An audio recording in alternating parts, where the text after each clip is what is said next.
The sponge is the oldest known animal. It is thought to have appeared over 890 million years ago. These primitive animals had no nervous, vascular, or digestive systems.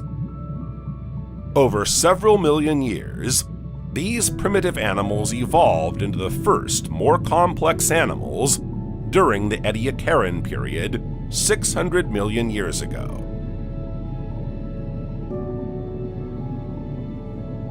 While living organisms were mostly simple, made up of individual cells, or sometimes grouped together in colonies, a veritable zoological Big Bang occurred during the Cambrian, between 541 and 530 million years ago. This explosion of organisms led to the sudden appearance of most of today's major phyla of multicellular animals. This event initiated a gigantic diversification of animal, plant, and bacterial classes and species.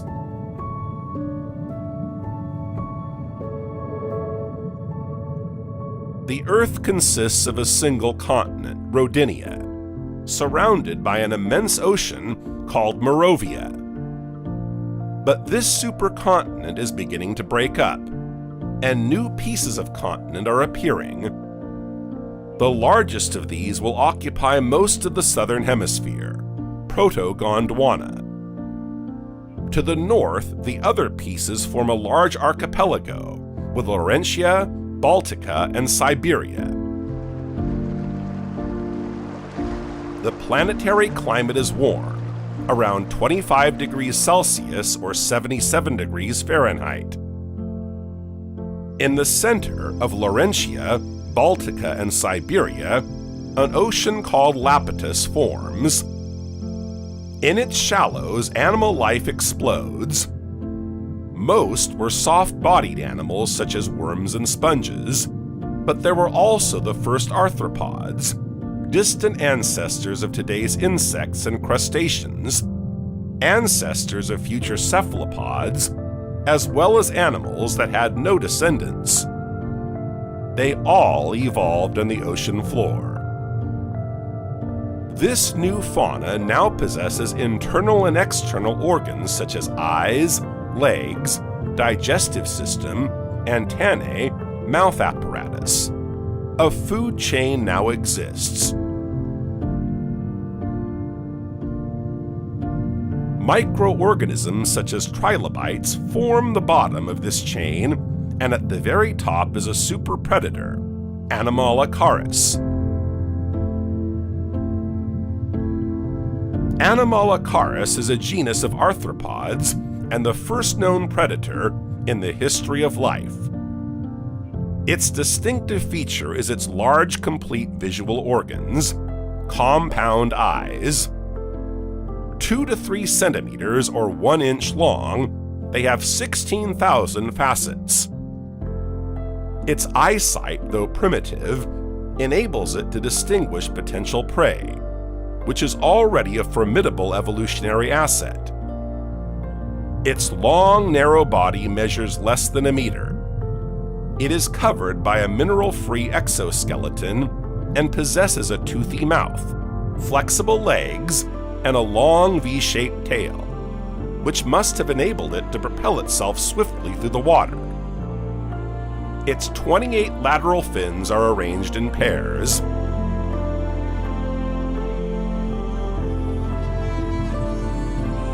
Alongside him are many other animals, each more original than the last.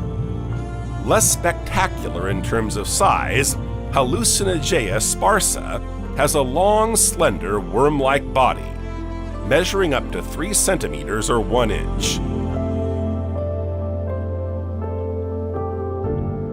A predatory ancestor of cephalopods, Nectocaris pteryx, is described as having a head with 2 eyes, 1 or 2 pairs of appendages, and an oval carapace at the rear.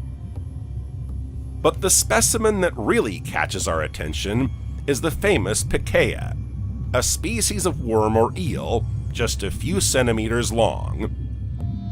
Its protodorsal spine suggests that it was the first animal of the chordate phylum, or even the precursor of the vertebrate branch.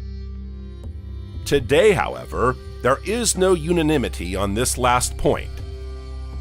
This animal has a chord, a primitive spinal column running the length of the animal. It is from this chord that the muscles and organs that make up the animal are assembled. In the space of a few million years, all the pieces needed for the great adventure of the evolution of the animal world were in place. This Cambrian explosion was halted at the end of the period by an extinction caused by glaciation and a sudden change in temperature. Nearly 40% of species became extinct. Although ecological niches were left vacant, they were rapidly taken over by surviving species during the Ordovician period, leading to evolutionary radiation. Glaciation lowered sea levels and increased the number of shoals. The surviving species multiply, and although the ocean is calmer, it soon becomes populated by animals of all kinds.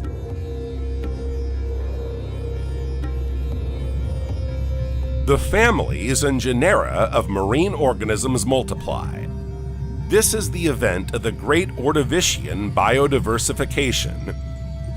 The rapid diversification of plankton favored the development of marine fauna living on the ocean floor.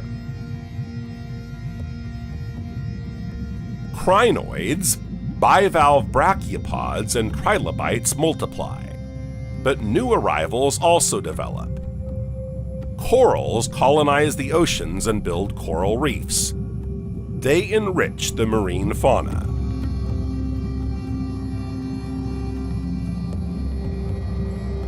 Land seems lifeless, and yet, on closer inspection, a few lichens are beginning to set their sights on it. A lichen is a fungus associated with an algae that grows where no plant can live. The fungus and the algae live in a symbiotic relationship, rather like coral. The fungus protects the algae. It protects it with water and mineral salts. The algae produces sugars and other products that it shares with the fungus. They can be found on rocks by the sea or on cooled lava. At first sight, nothing very extraordinary, and yet, when they rot, lichens leave debris that forms a soil rich enough for moss and other plants to grow. The ground is slowly prepared. The tiny advance of life on Earth is about to be halted by a mass extinction. Glaciation sets in, wiping out many species and slowing down the momentum that some life forms were beginning to build up out of the water. The ocean, once teeming with life, is now calm. Many families, genera, and species of animals and plants have disappeared. There's a kind of void, but nature hastened to fill it, and the surviving species underwent an evolutionary radiation. The continents continue to move. Siberia, Baltica, and Laurentia, which had formed a mega-archipelago, moved closer to Proto-Gondwana. Over time, they formed the supercontinent Laurasia. The collision of these lands gave rise to a gigantic mountain range, the Caledonian Chain.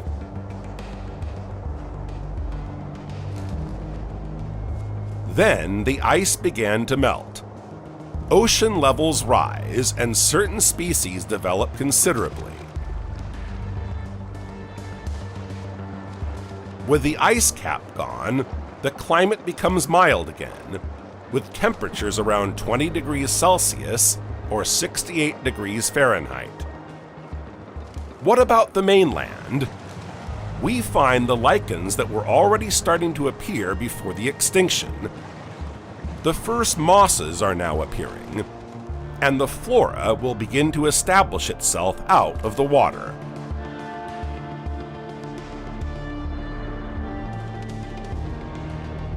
While life abounded in the depths of the sea, the landscape on land at the time consisted of bare, windswept rock as far as the eye could see. Then, as they pass, high and low tides leave sediments at the water's edge. This sediment is the first holdfast for plant life. The oldest known trace of primitive plants is that of Cooksonia. High and low tides and the consequent alternation between the passage of water and the drying out of the water allow the flora to gradually become accustomed to life outside the water. Cooksonia plants grow to less than 10 centimeters in height and have a relatively simple structure. They have no leaves or flowers, only a stem that divides into several branches. Each branch ends in a rounded sporangium containing the spores. A priori, it has no roots and is attached to the ground by radicals, fine, superficially concentrated roots. Cooksonia plants release their spores into the air to reproduce. Cooksonia and the other primitive plants are confronted with the phenomenon of gravity, a physics that is new to them. They evolve by developing a hydraulic internal skeleton and a protective layer of wax. They are better able to support their own weight and cope with drought. The cuticle prevents the plant's water from evaporating, but it also forms a layer impermeable to carbon dioxide and oxygen. Over time, plants will develop tiny openings called stomata, enabling them to breathe through the air. Some have cells to distribute water and nutrients to higher organs, but at the time of the first plants, the soil was poor in nutrients. So plants develop rhizomes, like roots, to draw the food they need from the ground. Even though the soil was still almost non-existent, plants themselves helped to build it by breaking down the rocks on which they ventured.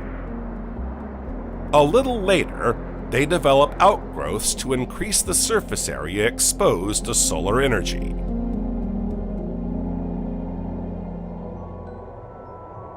All these primitive plants must also find a way to reproduce. They cannot, like marine plants, discharge their gametes into the water. They must now find an aerial means of reproduction. This is done via spores. These are spread by the wind, and as they germinate, produce male or female organs, which in turn release their sex cells into the moist soil. The higher the plant, the more efficient the spore dispersal. This is why some plants try to grow taller, which also gives them the advantage of capturing even more of the sun's energy than their ground-level counterparts. Now, they need to give their stems more strength to support their weight and height. To this end, they add a woody support tissue. They can grow taller and taller and develop an ever-increasing diameter. Plants reach ever greater heights, with trunks measuring at least 10 centimeters or 4 inches in diameter. This may seem ridiculous compared with our present-day forests, but this primitive vegetation has nonetheless allowed other visitors to venture onto dry land. A few critters docked and ventured out onto the newly forming vegetation. But who are these curious little creatures? Probably earthworms, as life teems in the mud, or even mites. But the first real fossilized traces discovered are those of an extinct species of arthropod.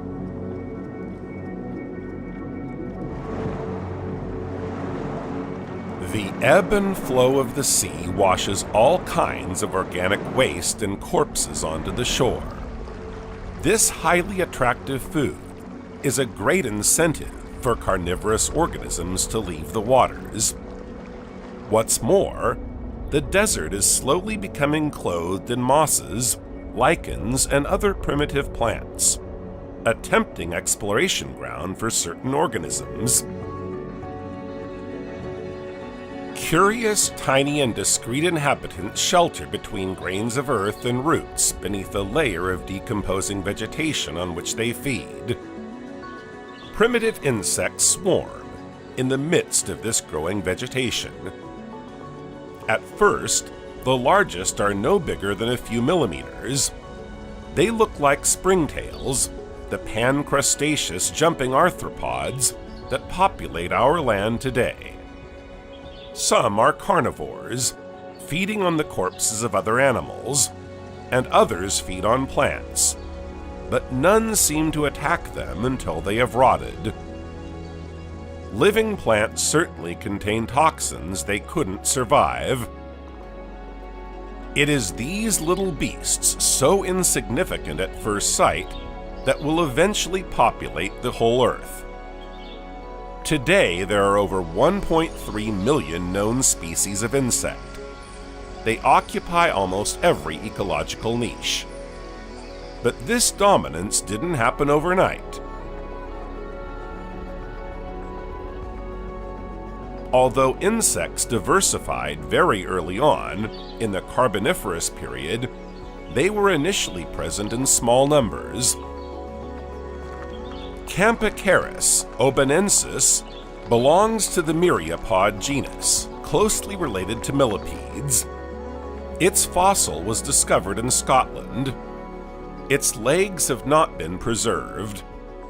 The animal measures approximately 2.5 centimeters or 1 inch in length. Its body is segmented. It evolved in an environment close to bodies of water, and certainly fed on decomposing plants. Although not their ancestor, they bear a striking resemblance to today's millipedes. Its body is covered by a carapace that is synthesized by its glands. Cooksonia fossils have been found in the same region. Rodinia devonica is a species of fossil arthropod. It is one of the oldest terrestrial insects found, and the only complete fossil insect. This small insect, measuring around 8 millimeters in length, appears to be a close relative of the early grasshoppers. It has a relatively large head, with robust mandibles and long antennae. This specimen is wingless, which prevents scientists from knowing whether it is a larva or an adult. Rodinia devonica has all the morphological features and organs required for terrestrial life. Its unspecialized mouth parts indicate that it had an omnivorous diet. The fossil shows 6 body segments, 6 legs, and 2 antennae. The genitalia have not been preserved.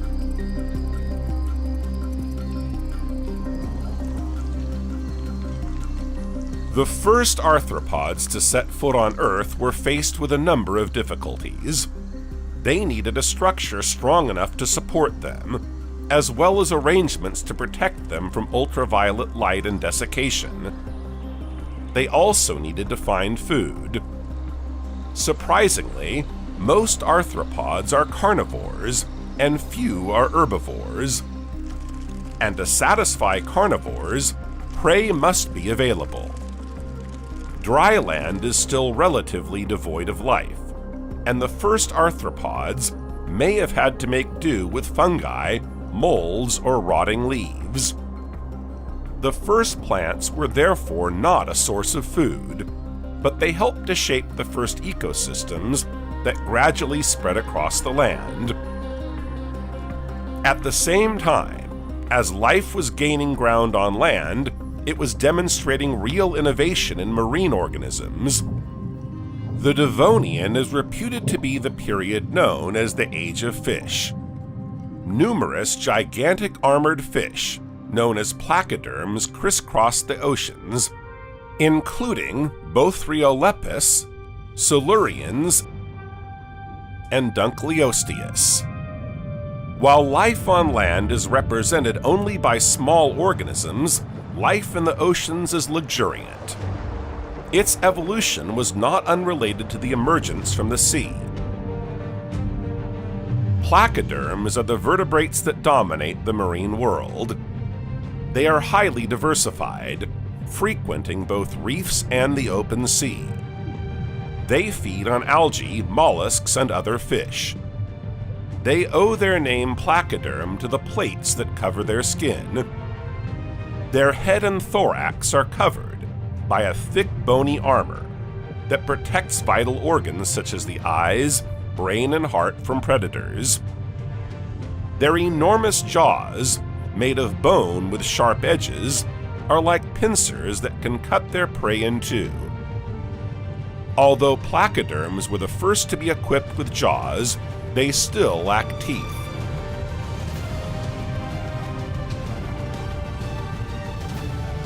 Around 400 million years ago, the group of jawed fish diversified into two major groups. On the one hand, cartilaginous fish, from which sharks, rays, and other chimeras evolved, and on the other, bony fish.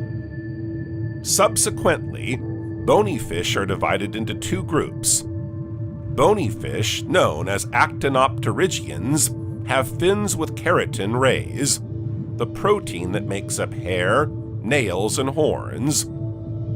The rays are shaped like arms that support the fin fan.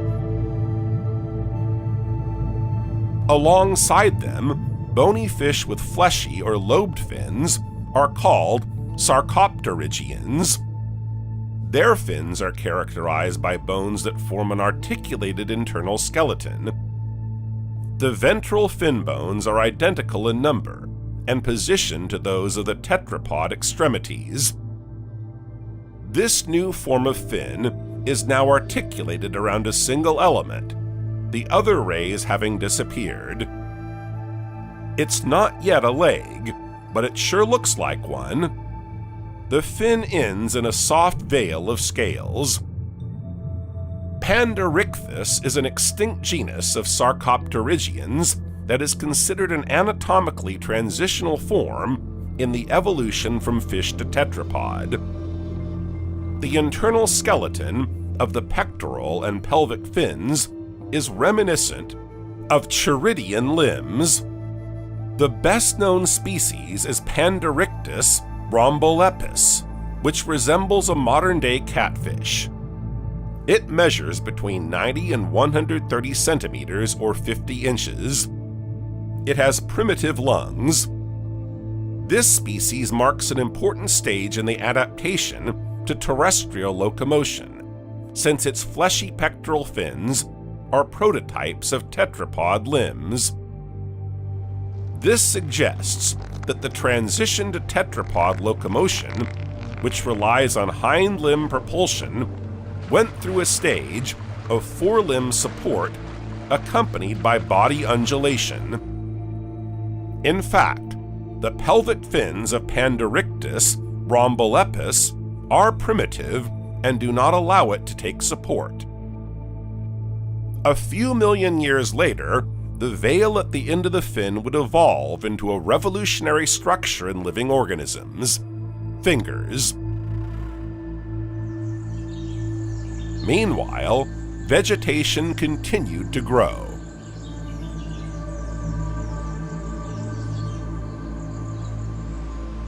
Primitive plants have grown so much that they can now be called trees. It took a good 50 million years for the first giant ferns, calamites, and lepidodendrons to reach heights of over 30 meters or 100 feet. At this size, the trunk is reinforced with wood and bark, like that of today's trees. The arborescent form appeared independently in different plant groups. Archaeopteris is like a fern with a coniferous trunk. It thrives in well-drained areas where it can develop its extensive root system. It contributes to the formation of deep soils. It can reach heights of up to 40 meters or 130 feet, and measure up to 1.5 meters or 5 feet in diameter. Its wood is similar to that of conifers, with tracheids and rays. Many scientists have studied the anatomy of its trunk, making it the first modern tree. The wood of Archaeopteris becomes both a conductive tissue and a support element, an ideal combination for seeking light at height. Watieza is a close relative of modern ferns and horsetails. It is one of the components of the oldest forests and is considered the oldest arborescent plant. Its general appearance is reminiscent of modern palm trees or tree ferns.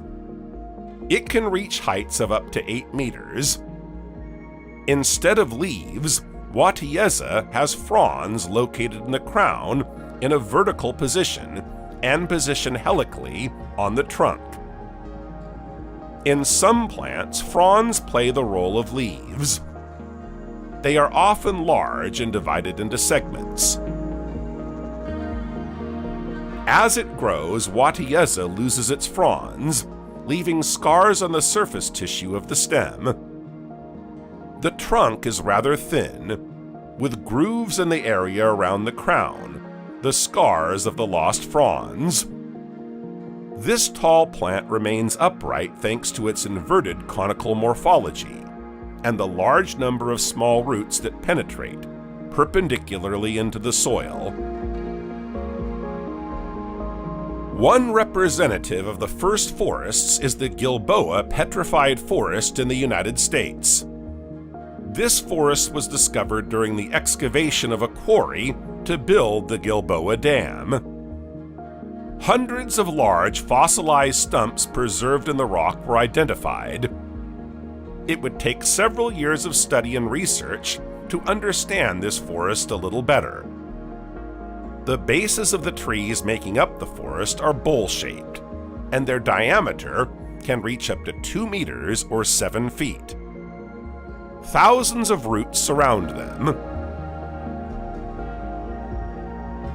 According to estimates, the tree could reach up to 10 meters or 33 feet in height, and resemble palm trees or tree ferns. Horizontal woody stems, measuring around 15 centimeters or 6 inches in diameter, were also discovered.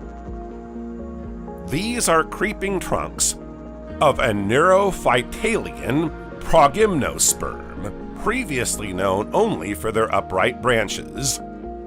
A large specimen of lycopod was also discovered. This herbaceous plant has axes covered with small, narrow, microphyllous leaves. Fertile leaves have 5 segments, like vegetative leaves, and sporangia are inserted on the upper surface of each.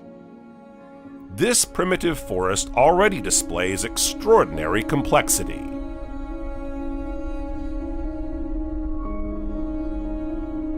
The Tiktaalik roseae is the only known species of Tiktaalik, which literally means great fish of the low waters. The Tiktaalik has all the characteristics of a fish. It has scales and gills, but its triangular, flattened head and unusually shaped fins stand out. In fact, in addition to the fine ray-shaped bones that all fish have for paddling, the fins have much stronger internal bones, enabling the animal to wedge itself in shallow water, using its limbs for support. This is what most four-legged animals do. This particular fin makes Tiktaalik a transitional species between fishes and Pandorictus, and the future first tetrapods, Acanthostega and Ichthyostega. The fins of Tiktaalik roseae have wrist bones and simple finger-like rays. It has gills but also primitive lungs. This enables it to establish itself in shallow waters and on land. Its scales are diamond-shaped, its teeth are structured in 2 rows, and it has internal and external nostrils. Most fish have bony plates in the gill area, limiting head movement. Tiktaalik rosier has none. This makes it the first known fish to have a neck and pectoral girdle separate from the skull. This gives it greater freedom to hunt prey, whether in the water or on land. The rays of Tiktaalik rosier's pectoral fins, those that evolved to form the front legs of tetrapods, have become more robust, and an asymmetry has developed between the rays on the ventral and dorsal sides. The latter become wider and more numerous than the former. This characteristic has resulted in a fleshy, palm-like part that the animal can use to hold itself up on the ground or in rivers. This suggests the presence of muscles under the fins to support the animal's weight when pulling itself up in the open air. Another visible evolution on the animal is that its eyes and nostrils are positioned above the head. As brackish waters are low in oxygen, it is forced to breathe at the surface. This feature enables it to breathe without taking its head out of the water, like today's crocodiles. Tiktaalik rosier is somewhere between a fish and a tetrapod. Its anatomical characteristics make it an intermediate species.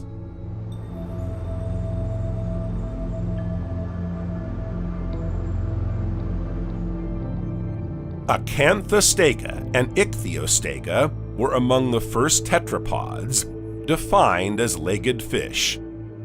They were aquatic animals with gills, but their 8-toed legs enabled them to navigate muddy, cluttered environments out of the water. Acanthostega is considered one of the first terrestrial vertebrates. It has chiridial limbs, articulated locomotor appendages equipped with fingers, an anatomical feature of the first tetrapods. Acanthostega measures around 60 centimeters in length. On each of its hands it has 8 fingers linked by a tendinous sheath. It has no wrists but a shoulder and a forelimb similar to those of a fish. However, the shoulder and forelimb cannot be bent forward or at the elbow, and cannot be used for standing or walking. He therefore had to use them for paddling or clinging to vegetation. Its pelvic girdle becomes a load-bearing structure, enabling it to counteract the force of gravity when it is no longer in the water. Although Acanthostega has lungs, its ribs are too short to support the rib cage outside an aquatic environment. Many scientists agree that Acanthostega would never have lived outside the sea and would have been primarily an aquatic animal. It must have come ashore to find food.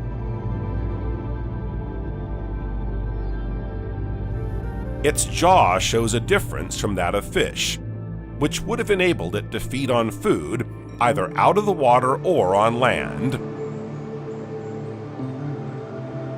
Alongside Acanthostega, Ichthyostega is one of the oldest known four-limbed vertebrates. Ichthyostega is a rather large animal for its time, measuring around 1.5 meters or 5 feet in length. Its eyes are set on top of a flattened skull, and it has large teeth. Its limbs are long, with 7 toes on each end of the hind limbs.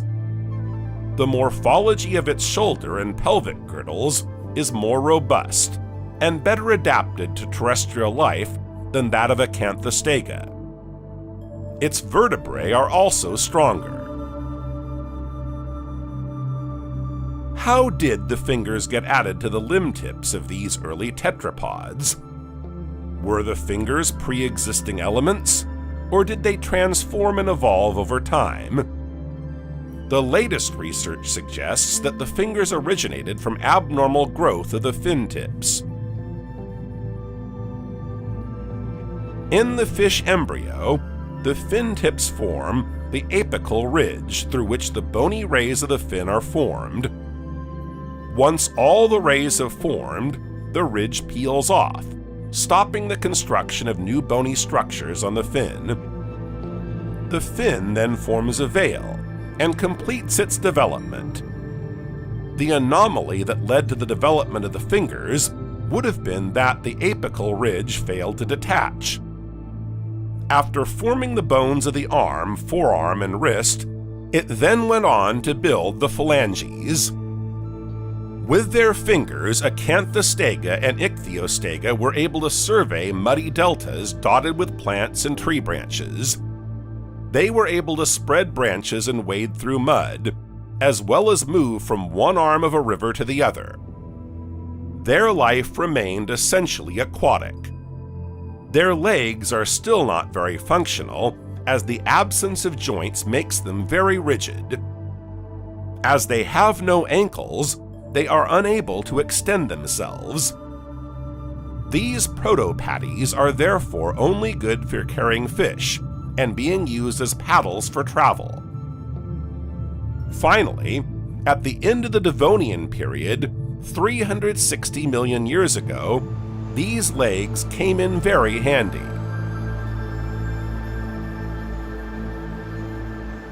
Terrestrial environments became increasingly vast as ocean levels dropped.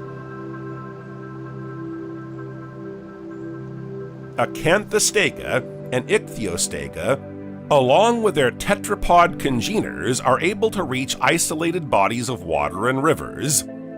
They survived this new environment better than others. It was during the Carboniferous period that flexible ankles, wrists, and elbows gave them incredible mobility. They could now leave the water's edge and venture out to conquer the immense forests that had in the meantime colonized dry land.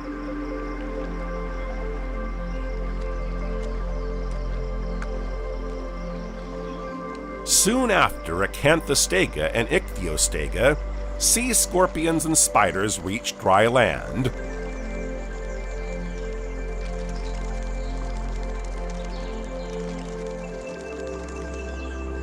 But this conquest was halted by another massive glaciation, which led to a mass extinction.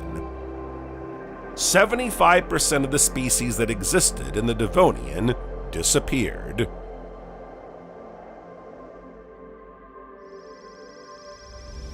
The Earth emerges from a major mass extinction, resulting in the death of many animals. At this time, the continents Laurasia and Gondwana come together to form a supercontinent called Pangea. It is surrounded by the Panthalassa Ocean. Tectonic plate movements cause sea levels to rise. Many of the plants that remain on dry land are drowned. But nature has not said its last word. Forests continue to colonize. In the midst of tree ferns and giant horsetails, a new tree has appeared, the Lepidodendron. It's one of the giant lycopods, oversized plants that have dominated the Earth for a long time. The Lepidodendron reaches heights of over 50 meters or 165 feet, with a trunk 2 meters or 7 feet in diameter. Its trunk is firmly anchored to the ground by numerous roots. It has no intermediate branches, but is topped by a crown of foliage arranged like a parasol. This is when bark and seed trees appear. Bark trees became the source of coal, which was used in abundance during the Industrial Revolution. Following fires or floods, these trees were buried and formed sediments. Deprived of air and subjected to high pressure, organic elements are transformed into carbon compounds. The emergence of seed plants was a botanical revolution and a new step in the development of life on land. Henceforth, plant reproduction was no longer dependent on water and became aerial. The elements that ensure the plant's dissemination are no longer spores, but seeds. These multicellular seeds are protected by protective envelopes formed by the lignified integuments of the ovule.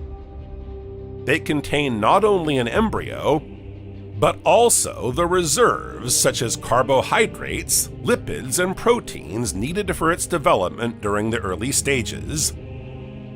The seed detaches from the plant and ensures the dissemination of the species. Their tiny size and hooks enable them to attach themselves to animals, while their appendages provide a grip on the wind, all characteristics that facilitate dispersal. Seeds also have another fundamental characteristic. Their tissues are dehydrated, allowing them to enter dormancy when conditions are unfavorable for germination. Seeds can therefore be buried in the soil for several years before germinating.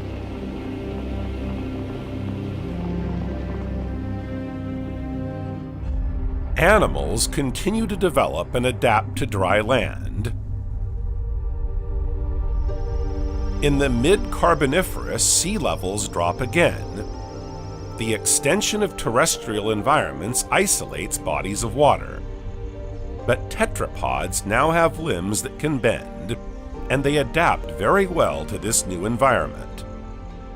They also have lungs and are ready to conquer the gigantic Carboniferous forests that offer them a moist, shady environment in which to live.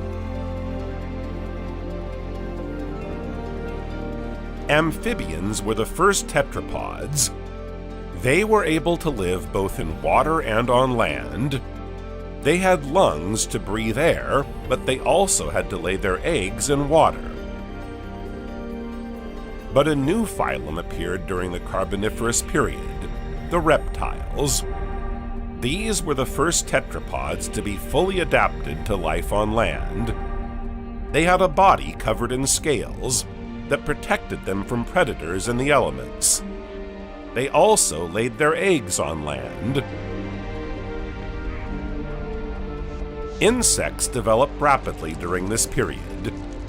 Insects have diversified very rapidly since they first appeared. By the Carboniferous, they accounted for at least 60% of biodiversity. In just a few million years, this group outnumbered their main terrestrial competitors. Their secret? A very useful feature for survival in this world of predators: wings.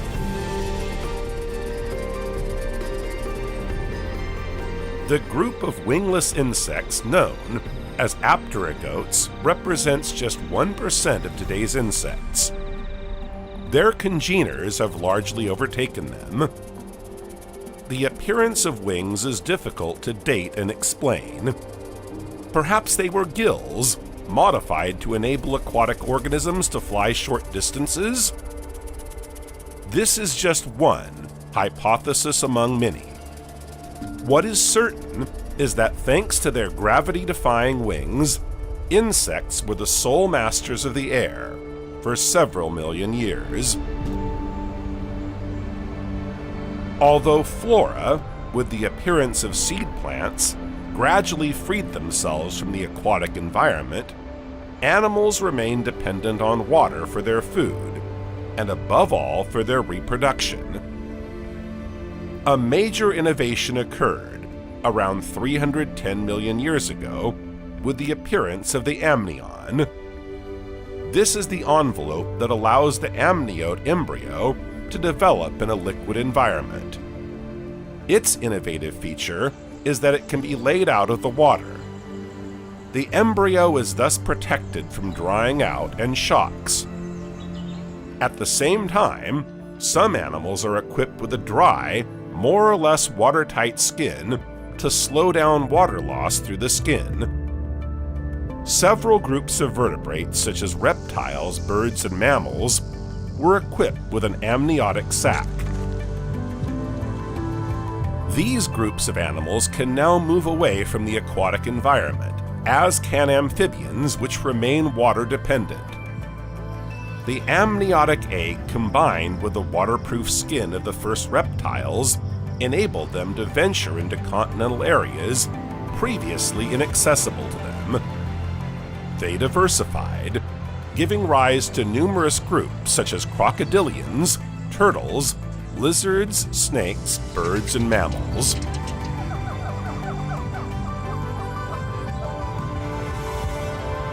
The appearance of the first flowering plants in the history of life on Earth is very difficult to date, as they are difficult to fossilize.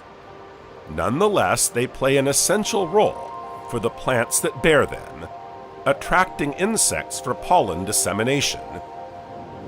Exceptional paleontological deposits have led to the discovery of two extremely well-preserved flowers.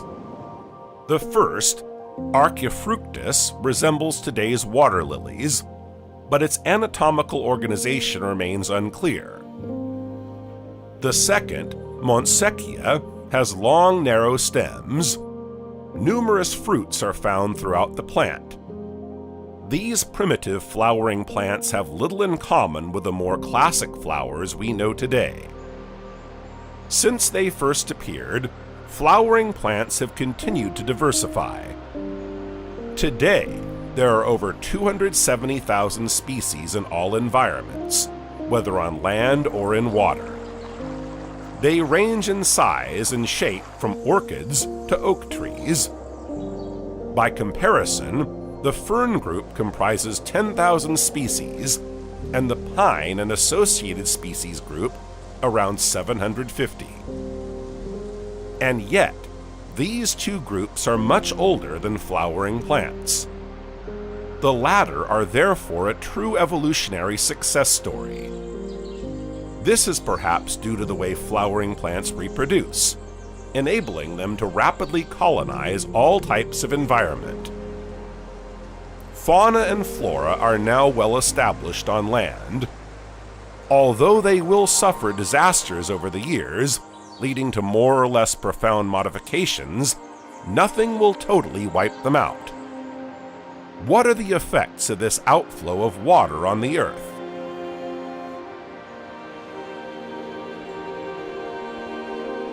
The colonization and establishment of life on the continents caused major changes to planet Earth over hundreds of millions of years.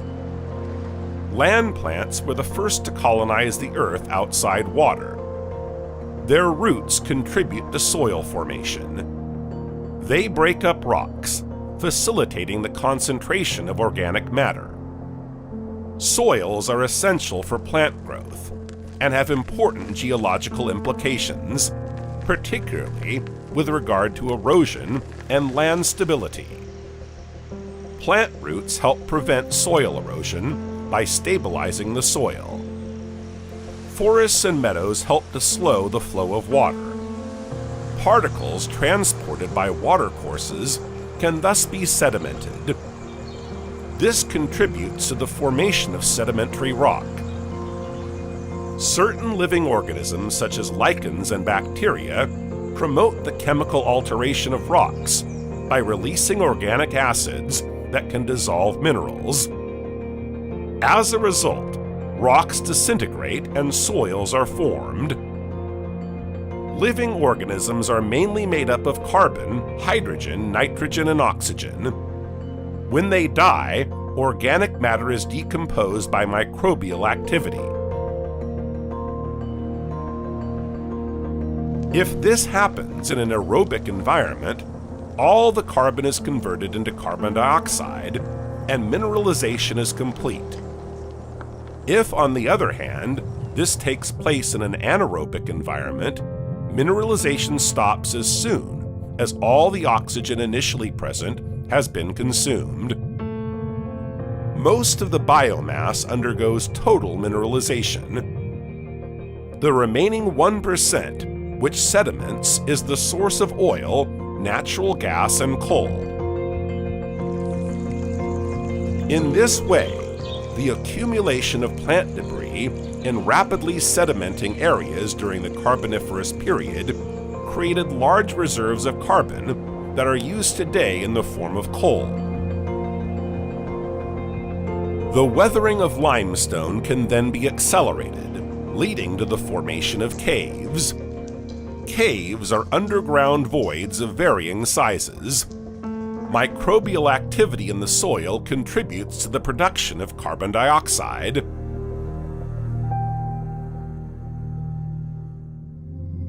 The appearance of life and its emergence from the waters involve complex interactions between chemical elements, geological processes, and living organisms. This has had a major impact on the establishment and evolution of biogeochemical cycles. These cycles are essential to the regulation of ecosystems and the survival of life on Earth.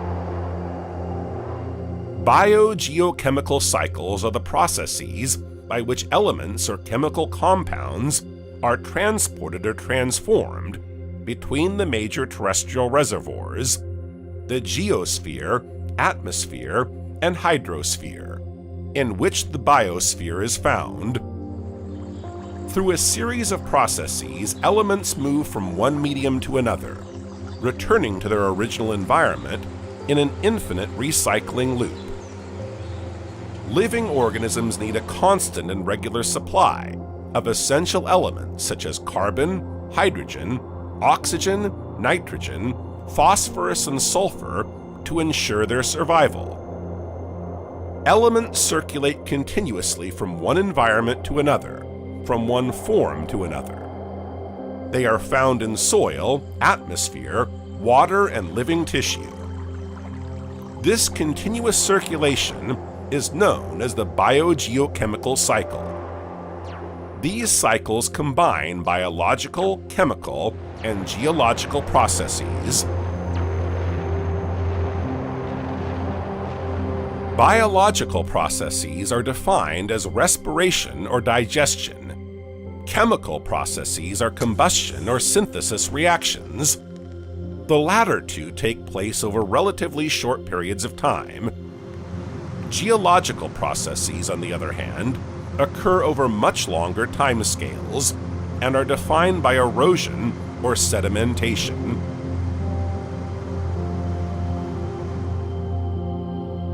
The establishment of biogeochemical cycles on Earth is a complex process that has developed over billions of years.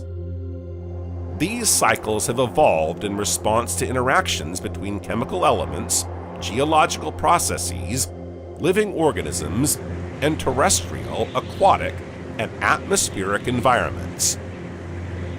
The colonization of land by plants and animals has had a major impact on biogeochemical cycles. Many mechanisms are involved, but let's take a look at the four most important cycles. The carbon cycle. The significant greening of continents apart from the polar and desert regions is a major change in Earth's history. This conquest of land by plants is not without consequences, as terrestrial plants are important players in the carbon cycle. Plants use carbon dioxide from the atmosphere to form their own living matter through the process of photosynthesis. In addition, their root cells breathe and release some CO2 into the soil. This creates acidic solutions in their vicinity and encourages the weathering of rocks, which in the long term traps carbon dioxide in the atmosphere. The development of terrestrial vegetation also deepens soils by a few centimeters to 1 meter on average.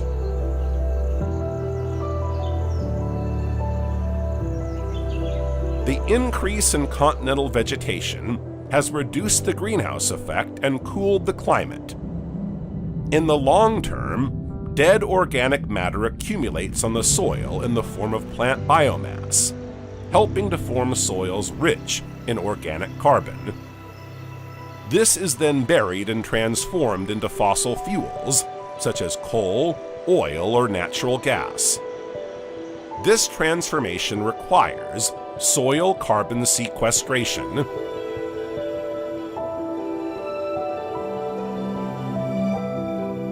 the nitrogen cycle. The massive arrival of plants on land has also had an impact on the nitrogen cycle. Nitrogen is the most abundant gas in the atmosphere.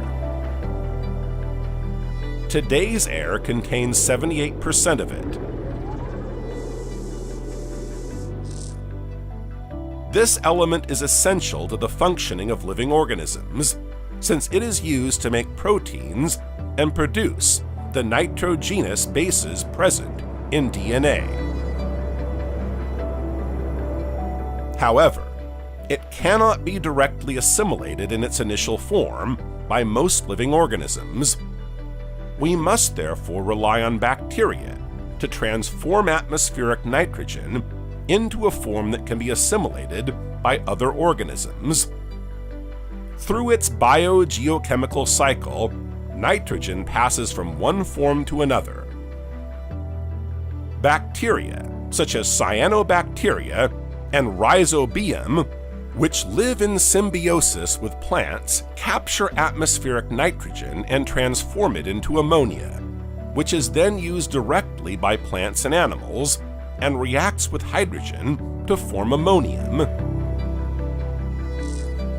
Oxidation reactions then come into play, with some bacteria oxidizing ammonium to form nitrite, while others oxidize nitrite to form nitrate.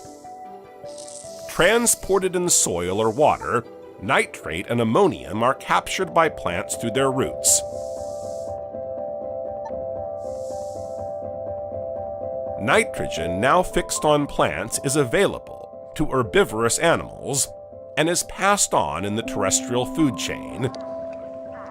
Carnivorous animals ingest nitrogen by feeding on herbivorous animals. Nitrogen is then present in plant and animal waste. Certain fungi and bacteria decompose it and produce ammonia, which dissolves to form ammonium. Certain bacteria, known as denitrifying bacteria, convert nitrate into dinitrogen, returning it directly to the atmosphere.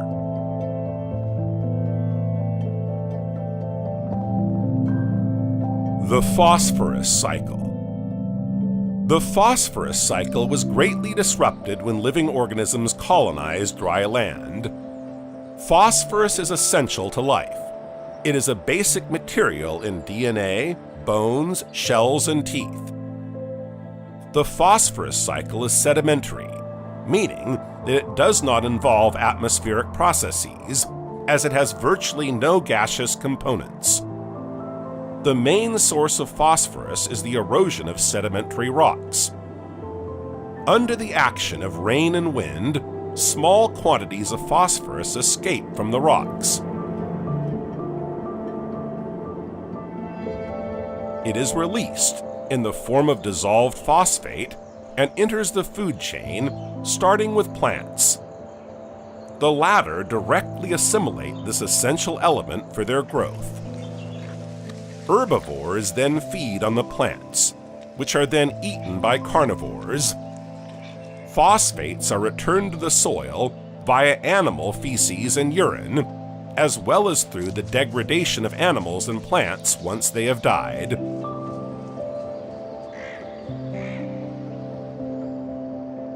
However, over time, some phosphorus has been leached from the soil and transported to the oceans, where it has become trapped in marine sediments. Human activities have resulted in additional phosphorus inputs. The mining of these phosphates for fertilizer production has altered the phosphorus cycle, leading to environmental disturbances such as eutrophication of watercourses. Water quality declines, affecting the ecosystem and the aquatic environment.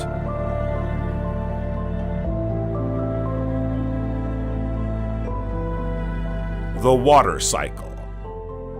The proliferation of terrestrial vegetation has influenced the water cycle by promoting evapotranspiration. This is the process by which terrestrial liquid water is returned to the atmosphere in gaseous form. This water comes from the sublimation of snow, the evaporation of free water or water buried in the ground, and also from plant transpiration.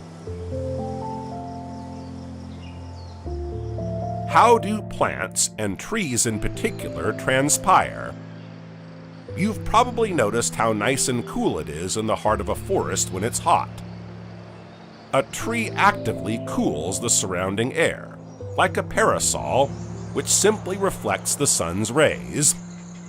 A tree combines both actions.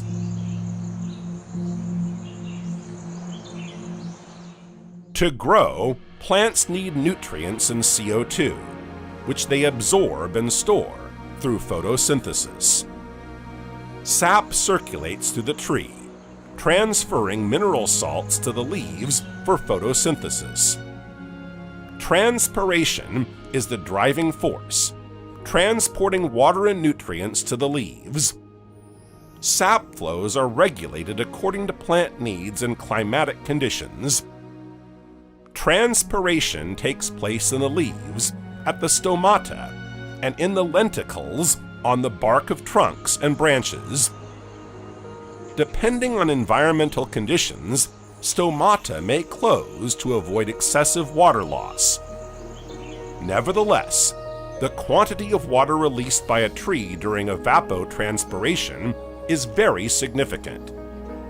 For an oak tree, this amounts to 1,000 liters of water per day.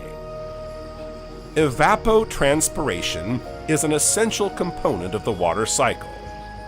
Although it represents only a small part of the overall water cycle, it is fundamental. It transfers water from the soil and vegetation to the atmosphere.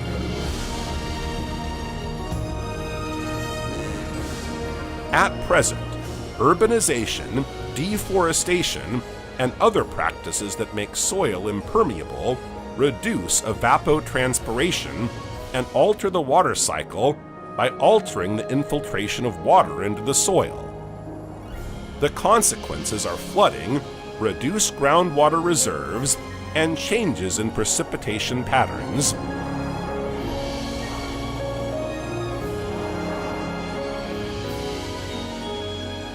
Life could not emerge from the water until it had a shield to protect it from the sun's ultraviolet rays. This is the ozone layer. Oxygen is present in 3 forms in the atmosphere. There are oxygen atoms, O, oxygen molecules, O2, which represent the oxygen we breathe, and ozone, O3. Ozone is a molecule made up of 3 oxygen atoms. It is a colorless gas, but has a very strong odor. Ozone is formed in a section of the atmosphere known as the stratosphere. In this region, high-energy solar photons can strike oxygen molecules and separate the 2 oxygen atoms. When a free oxygen atom comes into contact with an oxygen molecule O2, an ozone molecule is formed. Ozone is then naturally degraded in the stratosphere through a series of chemical transformations under the effect of the sun's ultraviolet rays. In an unpolluted atmosphere, ozone production and destruction exactly balance each other out. Its total concentration then remains relatively constant. Ozone naturally accumulates in the stratosphere, but is only present in abundance when there is sufficient oxygen. Scientific research estimates that the first threshold of the ozone layer was formed around 600 million years ago. This first threshold allowed an explosion of life during the Ediacaran period and later during the Cambrian. It was then present at 90% of today's ozone levels. The second threshold was reached around 400 million years ago, coinciding with the emergence of the first animals from the waters.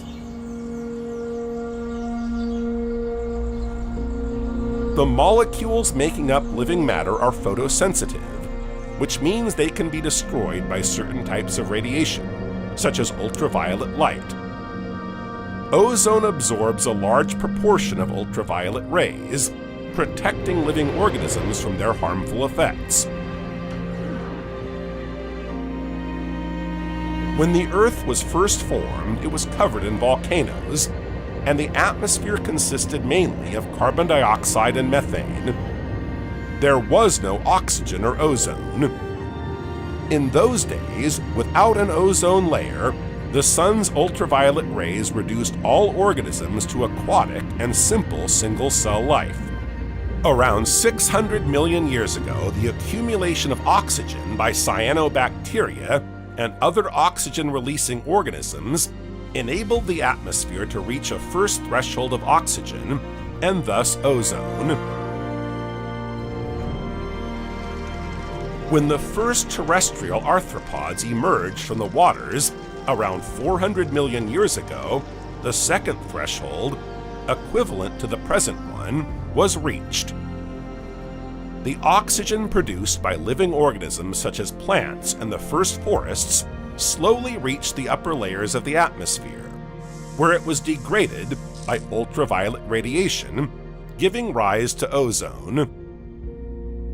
Ozone supports the development of life when it is present in the stratosphere, above 15 kilometers or 9 miles in altitude. Ozone concentrations peak at around 25 kilometers or 15 miles above sea level. It is precisely this ozone-rich region of the atmosphere that is known as the ozone layer. Moreover, the amount of ozone present at any given point on the Earth's surface varies according to day, season, and latitude.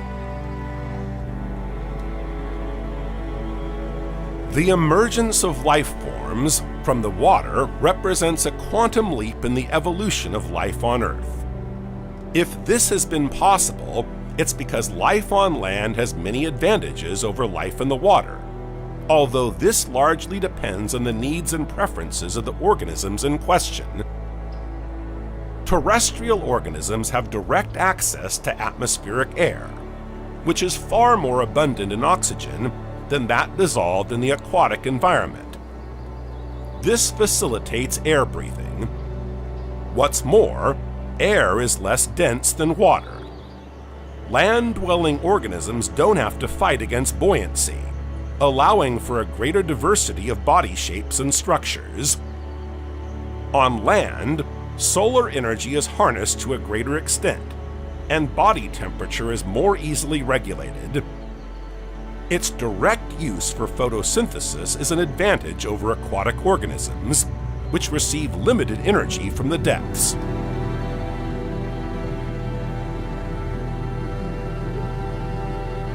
The continental surface provides a solid surface on which to move more efficiently.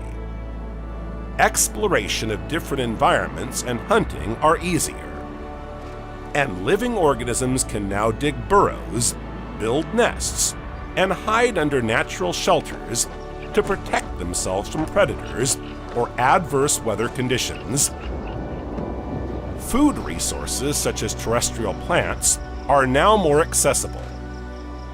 The gigantic expanse of out-of-water surfaces helps to reduce competition and predation. Snakes are reptiles.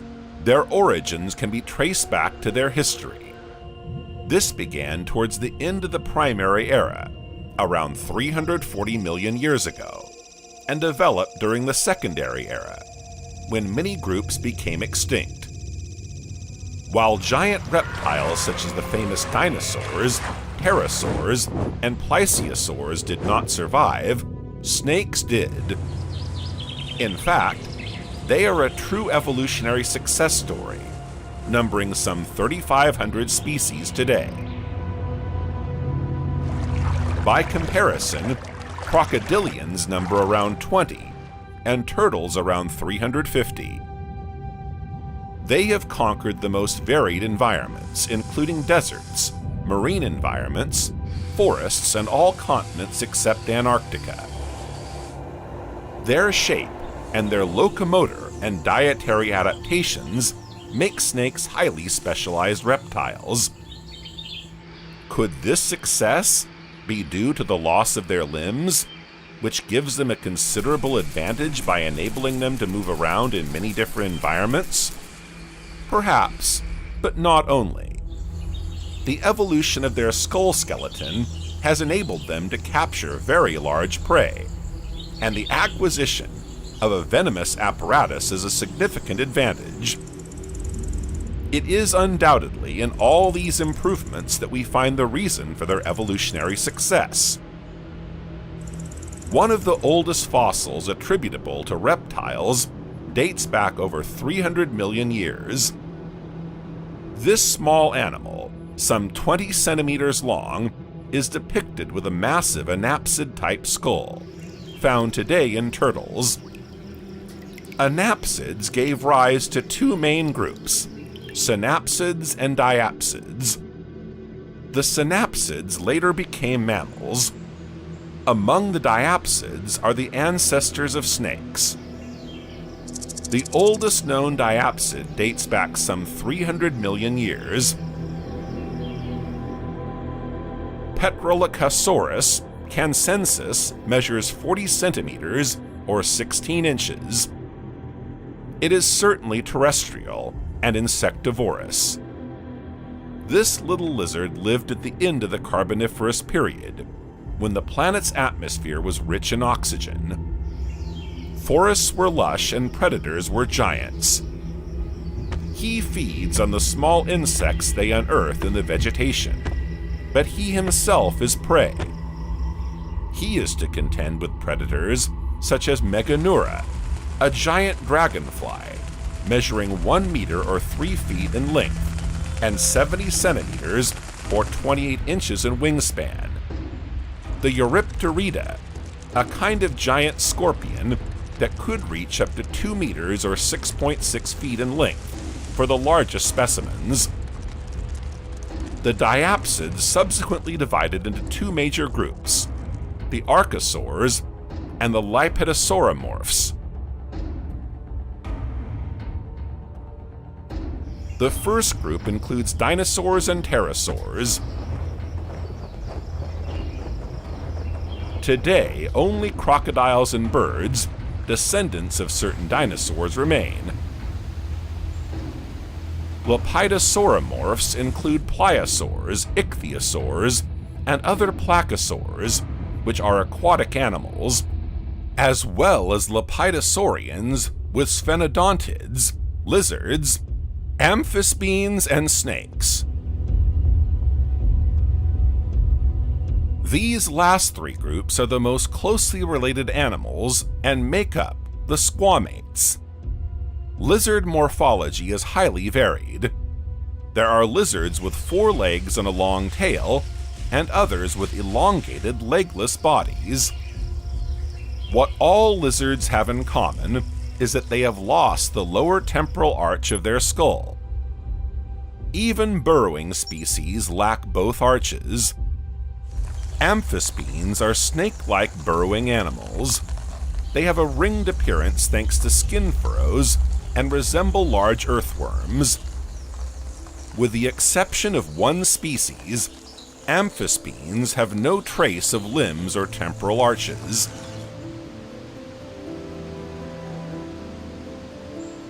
Snakes have lost both arches, have very elongated bodies, and are limbless. Their eyes have no mobile eyelids. Unlike amphisbaenes, snakes are not ringed on the outside, but rather resemble apodid lizards. Snakes originate from the lizard amphisbaene family.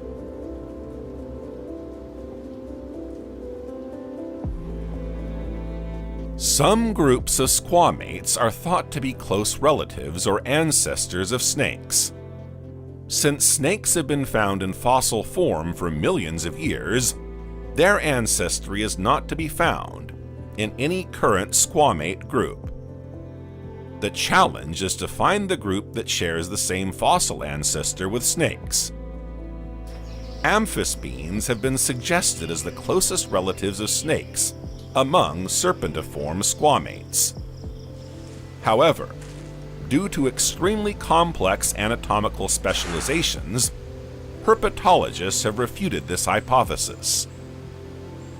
Among the groups of lizards that possess limbs, two groups have been suggested as possible ancestors of snakes: the varanoids and the skincomorphs.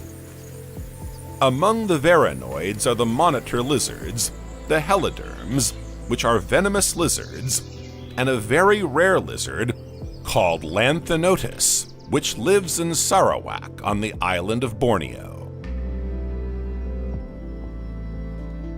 Their morphological characteristics, such as the structure of the skull, tongue, and mandible, as well as the type of tooth replacement, suggest that they may be directly related to snakes. What's more, they include entirely fossilized groups. Late Cretaceous mosasaurids are large marine varanoids, reaching up to 10 meters or 33 feet in length. Their limbs were transformed into fins, like those of dolphins. Dolichosaurids and Aegialosaurids, also Cretaceous marine varanoids, are also suggested to be close to the origin of snakes. All these animals have well-developed legs in common, which differs from snakes, but other Cretaceous marine fossils have led to the discovery of clearly serpentiform organisms. These include Pachyophyss and Pachyrhachis, which are more or less intermediate between varanoids and snakes. Some scientists even classify them in the latter group.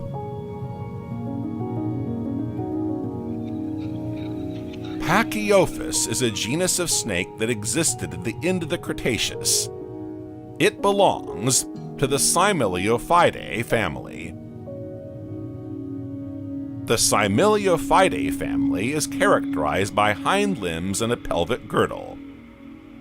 Pachyophyss is about 1 meter long, with a flattened morphology, and pachyostosis, a non-pathological condition characterized by thickening of the bones. Its skull is thin and pointed. Its jawbones are more reminiscent of lizards than snakes. Conversely, Pachyophyss's teeth are obviously snake-like. They are inserted into a bowl, like alveoli, buried in the jawbone, and are present over the entire jaw. The presence of backward-pointing teeth indicates a carnivorous diet and a prehensile rather than biting action.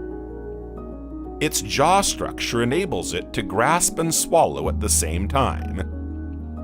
It feeds on soft, rather small and slippery foods, such as marine worms. The specimen's vertebral articulation is very similar to that of a snake, but the construction of the vertebrae themselves diverges. Pachyophyss lives in shallow aquatic marine regions. It moves by undulating horizontal movements of its body. Its neck is more flexible, indicating that it can perform vertical movements, such as holding its head above its flat stature, a common posture for an animal living in shallow water. Pachyrhachis is a genus of snakes with well-developed hind limbs, including a hip, knee, and ankle joint. It is a surprising mixture of snake and lizard features, although its status as an ancient snake has been confirmed. The skull of Pachyrhachis displays most of the features derived from modern snakes.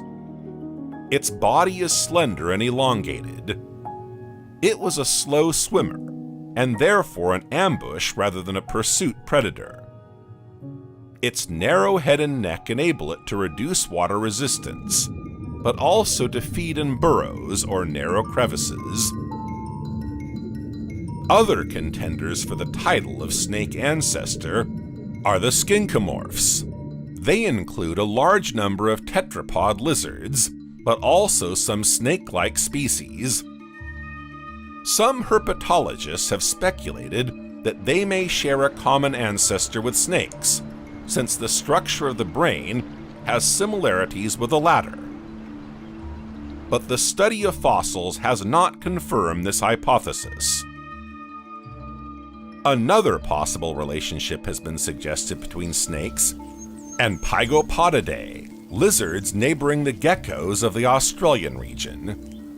They have very elongated bodies with no forelimbs and very reduced hind limbs. But this hypothesis has been disproved. It is now accepted that snakes are descended from lizards. Scientists are looking for their closest cousins among today's varanoids.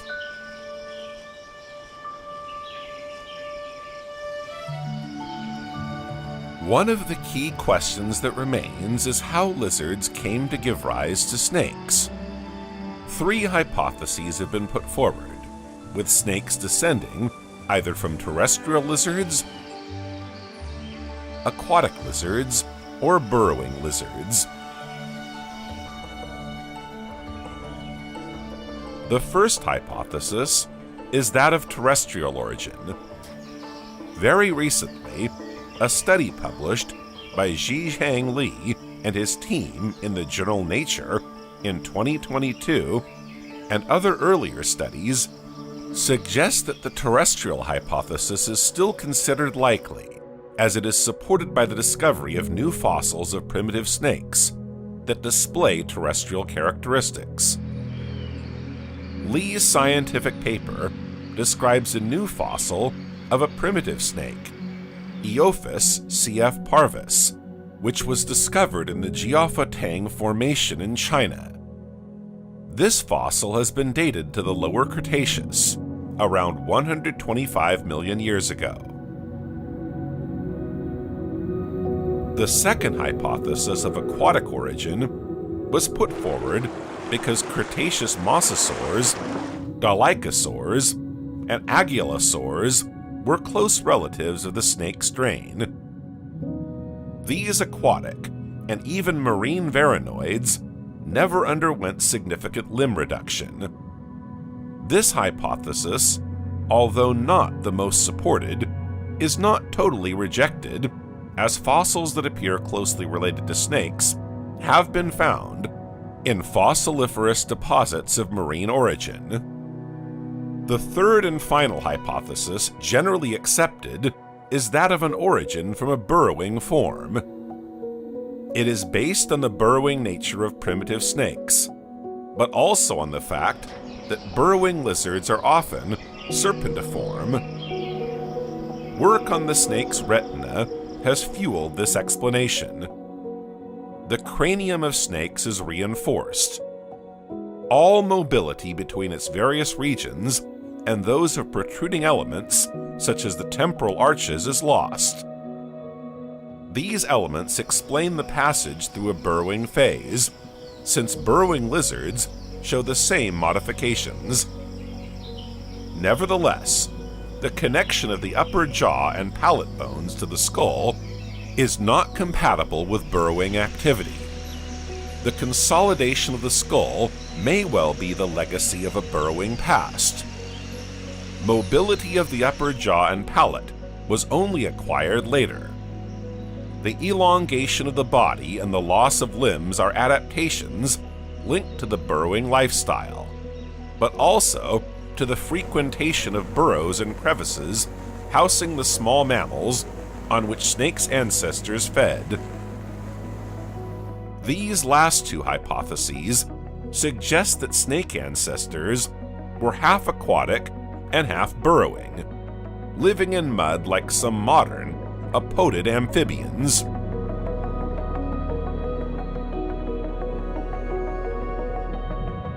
The early stages of snake evolution are still poorly understood. The first complete fossil found is that of Pachyrhachis. 1 meter long, it was serpentine, but also had reduced hind limbs. It is difficult to differentiate between a varanoid lizard with a very elongated body and a primitive snake.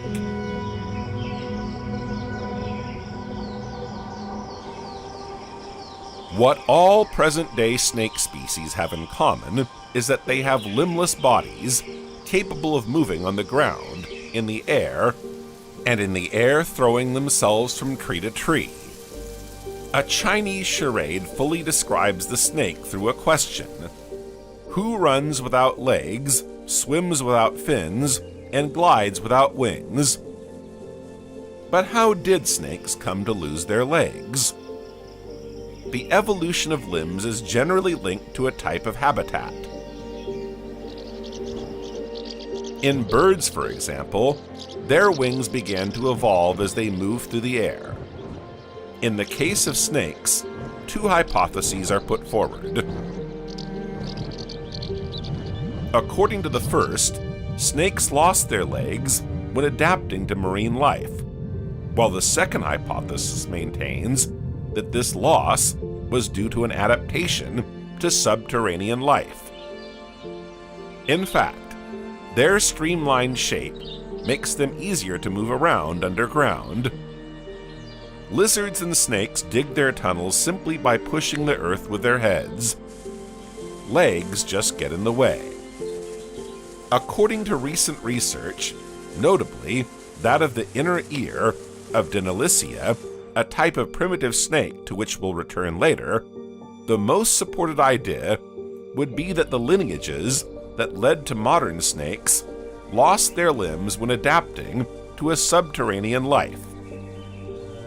This doesn't mean, however, that some Cretaceous lizards didn't one day decide to live underground and gradually lose their legs. Evolution is and always will be a random phenomenon.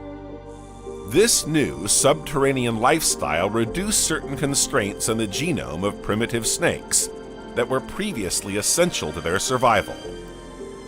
Limbs and trunks were thus able to evolve, as demonstrated by the huge variety of fossilized snake types.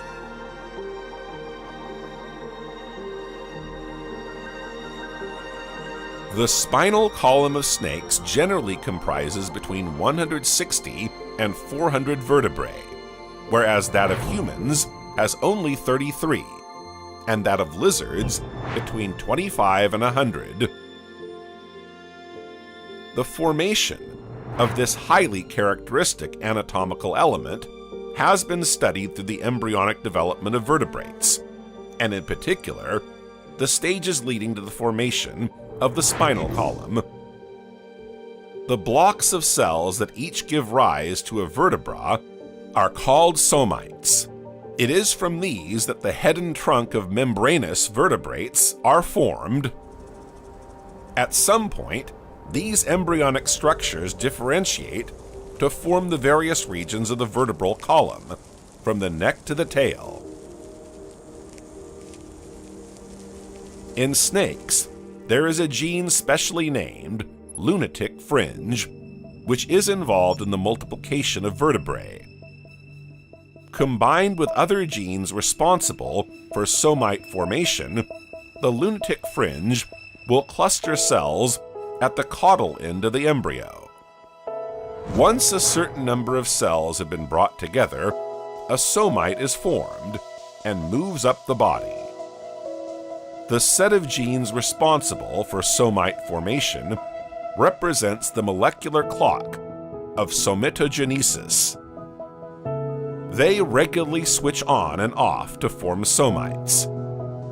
If this clock is ticking fast, more somites are produced from the same number of initial cells. And vertebrae aren't the only bones in the body to undergo atypical development in snakes. With the exception of the 3 vertebrae closest to the head and the tail vertebrae, all snakes have ribs. The ribs do not meet along the belly, so they can spread apart when the snake swallows a large prey. This homogeneous spine is thought to be the result of the transformation of the ancestral trunk configuration of ancient legged animals, perhaps even a specialization linked to the loss of legs.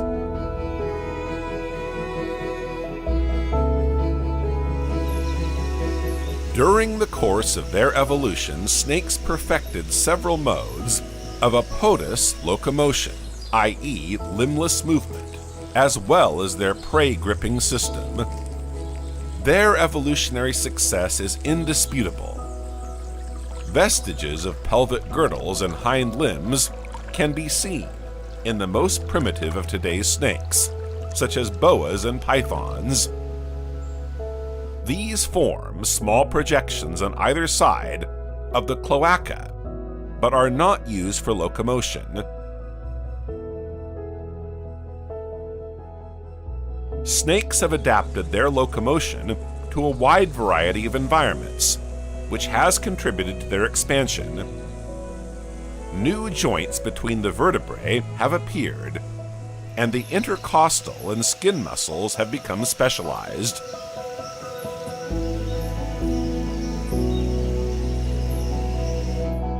The mouth, and more specifically the jaws, evolved in two different directions from a primitive stage.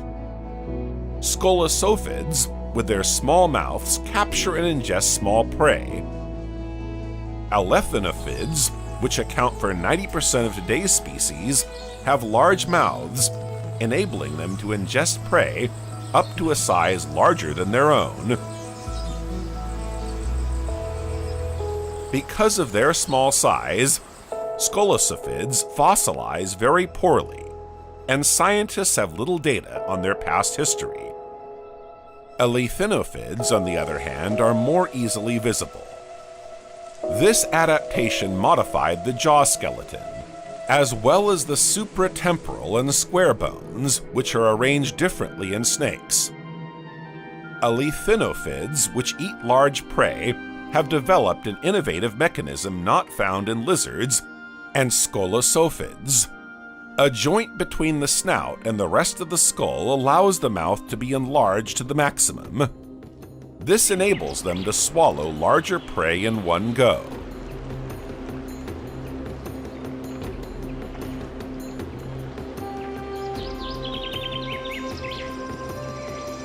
The evolution of lizards and the appearance of the first primitive snakes began during the Mesozoic era. This era is divided into three periods: the Triassic, the Jurassic, and the Cretaceous.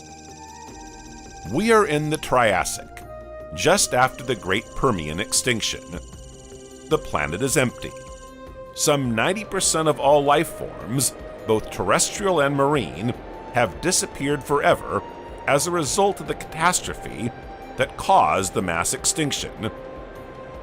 It was against this backdrop that the Triassic period began.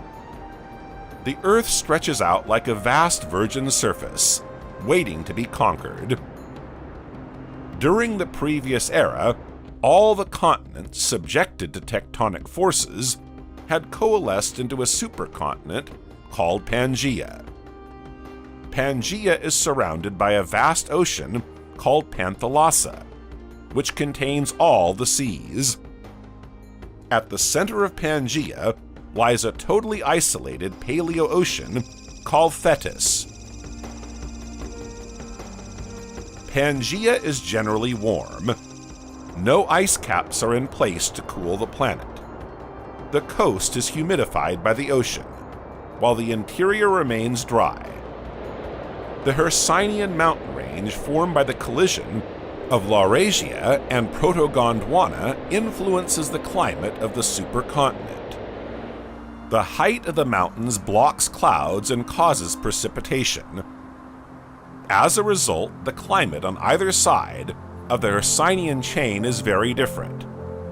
It can be hot and humid due to cloud-driven rainfall, or hot and dry, since no clouds reach that side of the range, resulting in no precipitation at all. Fauna and flora thrive best on the northern slopes of the Hercynian chain. Rainfall is conducive to the development of vegetation, which in turn attracts animals.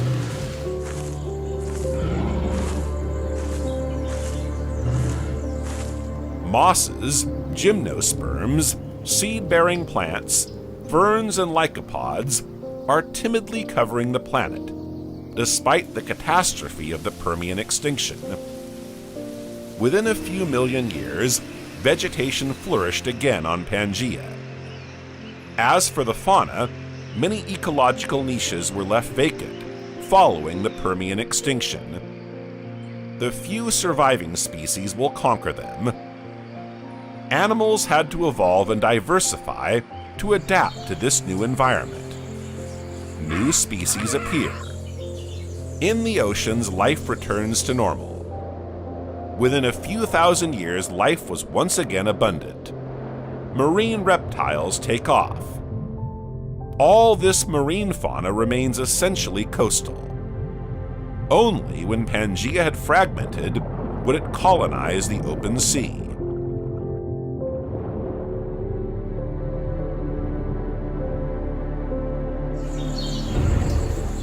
On land, the survivors spread.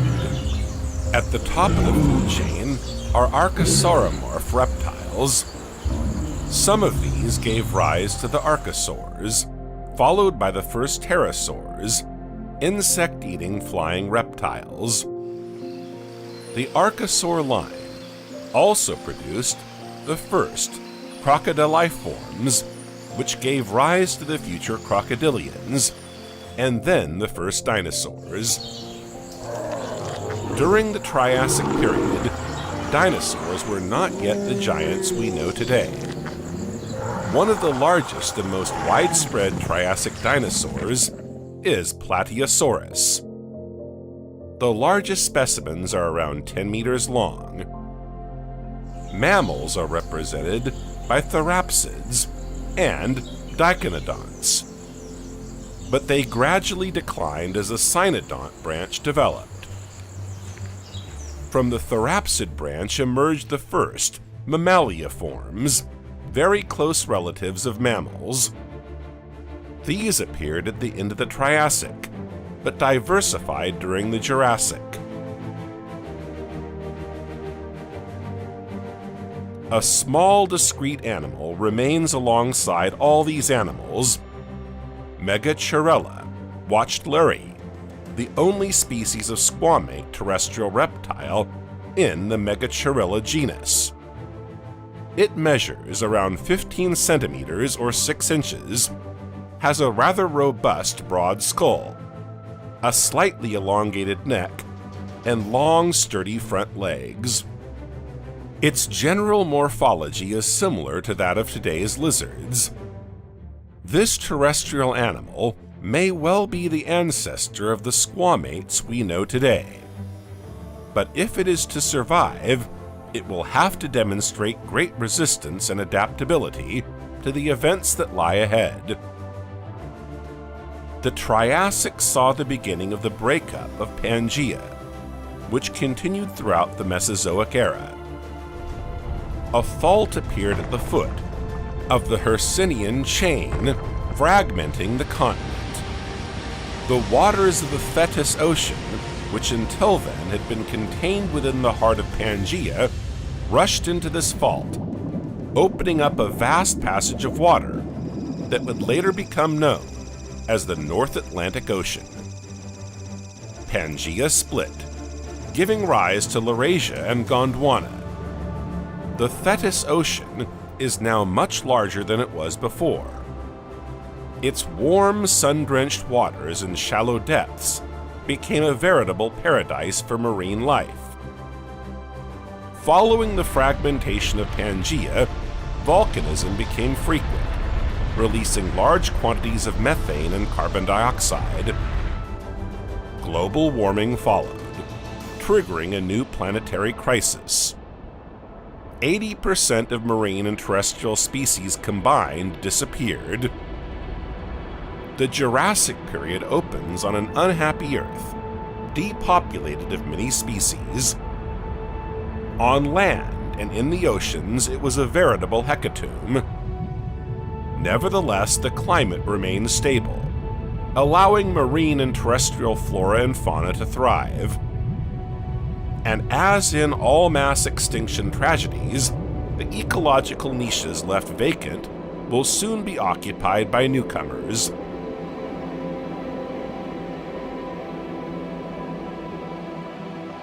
Since the division of Pangea, the climate has become warm and humid, and vegetation has developed abundantly.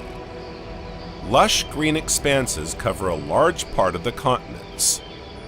This vegetation benefits herbivorous animals enormously. They grow, diversify, and become very numerous. As their appetite increases, so does their size. The Jurassic is known as the golden age of the great sauropod dinosaurs. The famous Diplodocus, the Brachiosaurus, and the extraordinary Stegosaurus populate the Earth's surface. The Brachiosaurus is a quadrupedal dinosaur with longer limbs at the front than at the back. Its femur alone is larger than a man's, measuring over 2 meters or 7 feet. Its immensely long neck is made up of a dozen vertebrae, each measuring up to 70 centimeters or 28 inches. It is particularly well suited to grazing on the leaves of tall plants. Its head can tower 13 meters or 43 feet above the ground, and its mass is around 20 tons. Brachiosaurus has crenulated teeth, whose flattened shape is particularly well suited to crushing plants.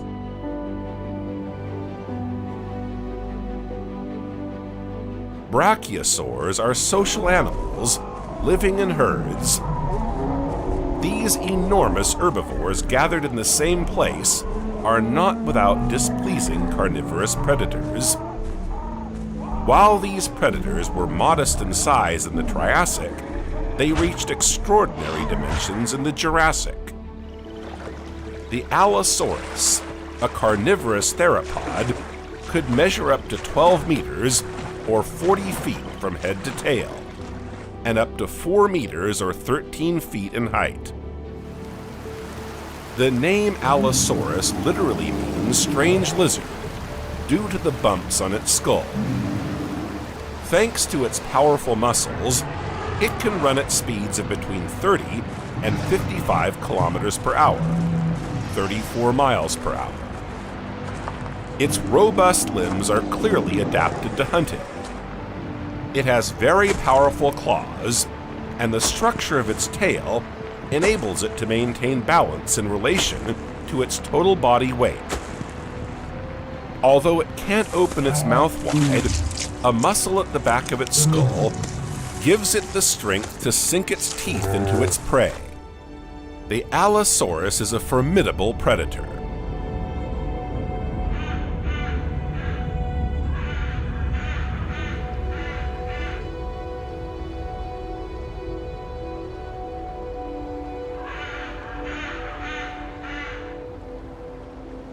A new fauna now colonizes the air. Until now, only flying insects have roamed the skies. Now, many reptiles have joined them and are discovering the advantages of this precious food source. Dimorphodon and Rhamphorhynchus are true flying predators.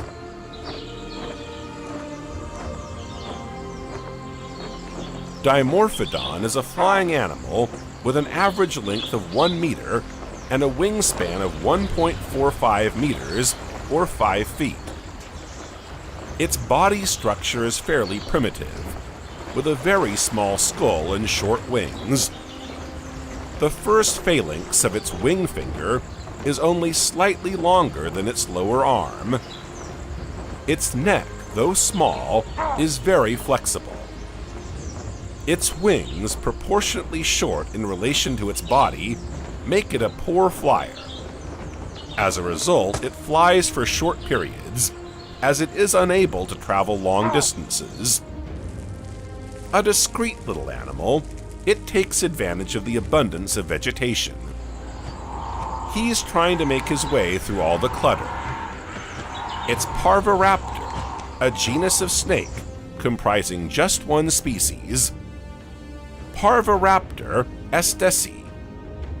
15 centimeters or 6 inches long, it has vestigial limbs showing that it was still in a transitional phase between lizards and snakes.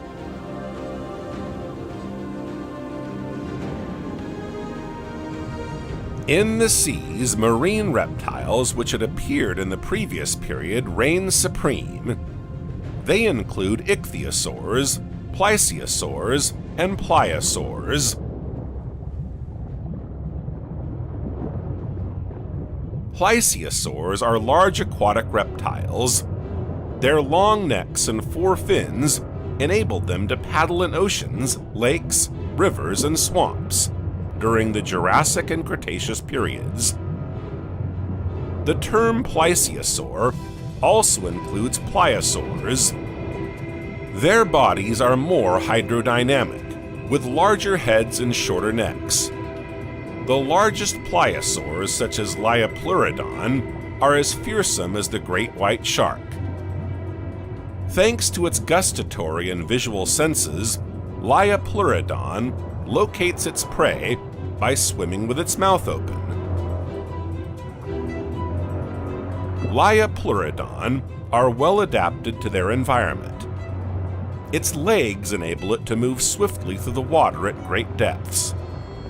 Its front flippers push the water backwards, enabling it to propel itself.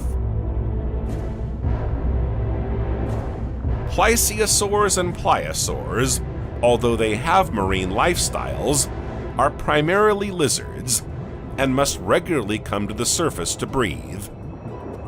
Pliosaurs were at the top of the food chain at first, only to be supplanted by mosasaurs a little later. Ichthyosaurs are diapsid marine reptiles. They lived in the Triassic and Jurassic periods and disappeared at the beginning of the Cretaceous. They are relatively modest in size, except for some specimens, such as Shonosaurus, which reached up to 35 meters or 115 feet in length. Their powerful fins enable them to travel at speeds of up to 40 kilometers per hour or 25 miles per hour. They feed on fish, ammonites, and belemnites, thanks to a long snout with sharp teeth. They have the morphology of today's dolphins and behave like them in that they can descend to great depths and leap back to the surface. Ichthyosaurs give birth to live, ready-to-swim young, rather than eggs, which is an advantage for their survival. Alongside these marine reptiles, cartilaginous fish developed, taking on the morphology of today's sharks. Crocodilians also evolved from archosaurs, just like dinosaurs. Several lineages of dinosaurs appeared during the Jurassic, surviving for the next 150 million years. The most important development was the appearance of the first birds.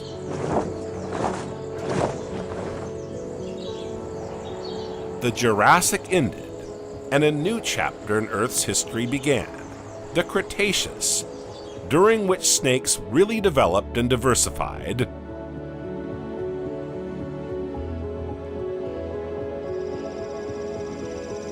In the Cretaceous, Pangea is now divided into Laurasia to the north and Gondwana to the south. Laurasia also split into 2 parts. The North Atlantic Ocean appears, and the southeastern part is about to open up. Seen from the sky, the Earth begins to look somewhat familiar. The Earth still has no ice caps. The climate is generally warm. Sea levels are about 200 meters or 660 feet higher than they are today. Flora and fauna continue to evolve. Dinosaurs are the dominant animal group with the largest body sizes. They diversify and new groups appear, while others become extinct. Among them, the Tyrannosaurus appeared at the very end of the period. More commonly known as the T-Rex, this giant of 4 meters or 13 feet in height and 12 meters or 40 feet in length could weigh up to 7 tons. This bipedal super predator was at the top of the food chain, feeding on large herbivores.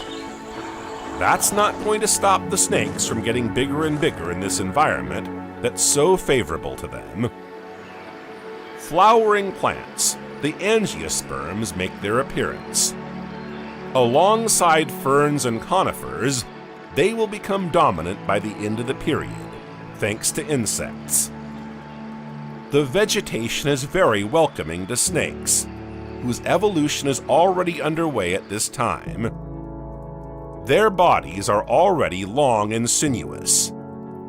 Most still have reduced limbs, like Najash rheonegrina, but some have already lost them, like Dinolysia patagonica. Snakes now come in a multitude of forms, exploiting a variety of ecological niches. This evolution will also enable them to reach larger sizes. Dinolysia patagonica is the first known legless snake. It rubbed shoulders with the great dinosaurs that dominated the world at the time. It has no limbs, no shoulder girdle, and no pelvic girdle. This relatively large predator reaches up to 2 meters or 7 feet in length. The shape of its skull is reminiscent of that of the boidae and suggests that it was capable of consuming large prey. Dinolysia patagonica lives in desert environments. It is a terrestrial animal. This snake is closely related to the original ancestor of the crowned snake clade. Extensive study of its inner ear has demonstrated that it is equipped to dig burrows and receive low-frequency ground vibrations to detect predators and capture prey. Consequently, it is not equipped for aquatic life.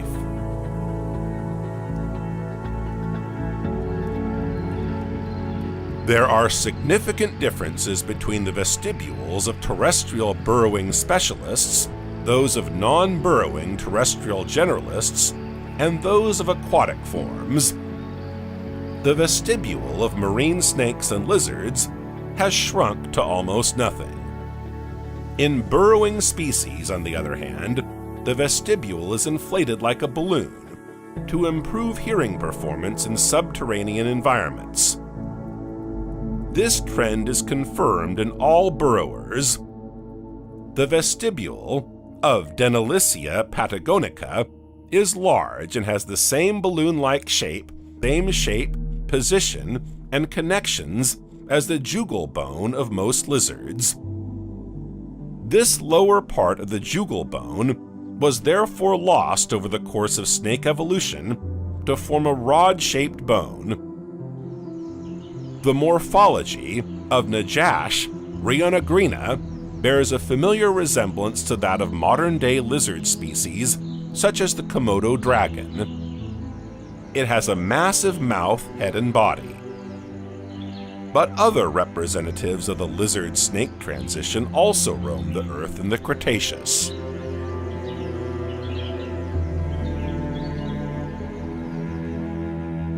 Coniophis precedens is one of the oldest known fossil snakes. It lived 65 to 70 million years ago. It is one of the few fossils to represent the transition from snakes to their lizard cousins.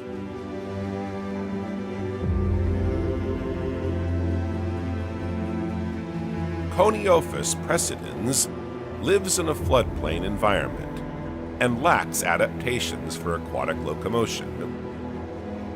This discovery suggests that creeping reptiles are terrestrial rather than aquatic in origin. It is small in stature, small in legs, and has a spine that reveals burrowing characteristics. Its jaws are more rigid and articulated than those of its modern cousins, but should already have enabled it to swallow large prey. It was at the end of the Cretaceous period that the Boidae appeared, dominating the world of snakes, especially in Europe and North America.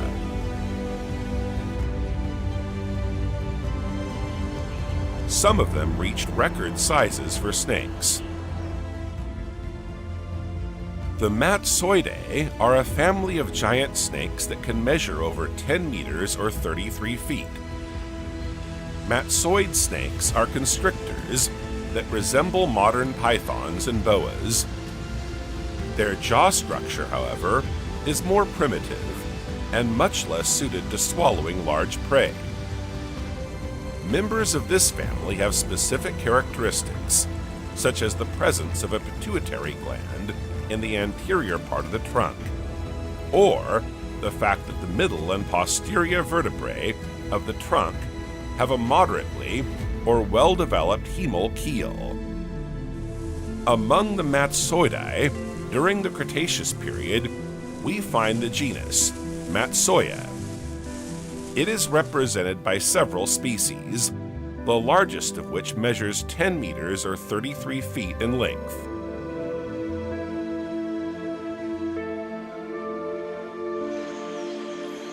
It's not just on Earth that snakes reach giant sizes.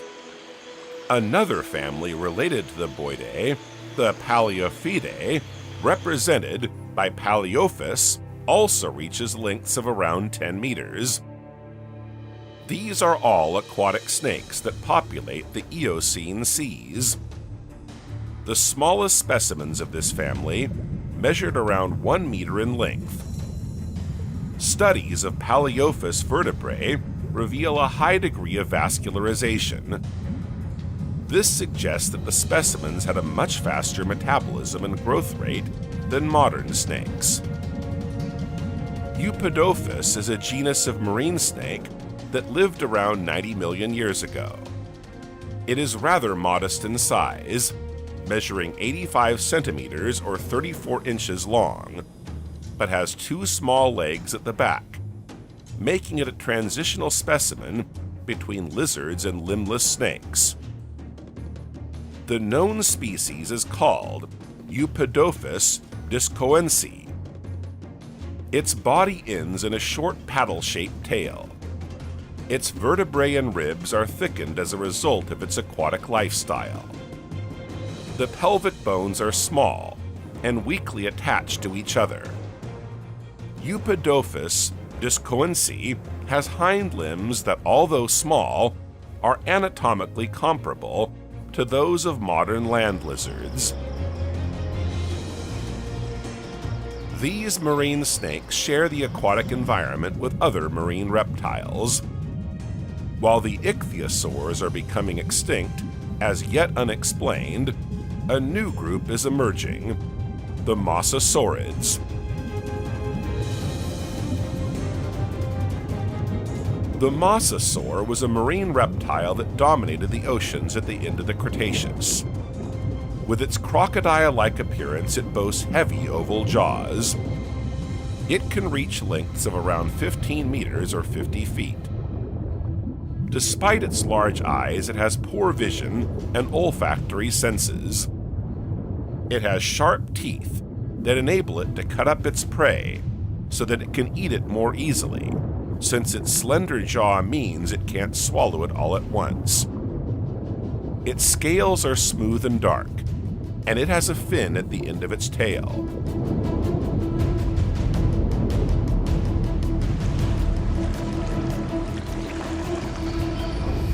In the air, species get bigger and bigger and are inexorably outcompeted by the first birds.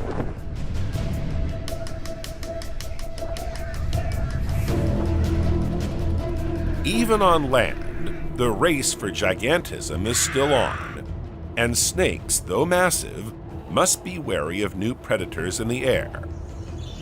The skies are now dominated by animals with wingspans of up to 15 meters or 50 feet. Such as the Quetzalcoatlus. Quetzalcoatlus cohabitated with dinosaurs and is the largest flying creature ever to have existed. Its name literally means feathered serpent. This type of flying reptile belongs to the pterosaur group. Because of its size, it can be compared to a giraffe when on the ground. It averages 11 meters or 36 feet in length and weighs up to 200 kilograms or 440 pounds.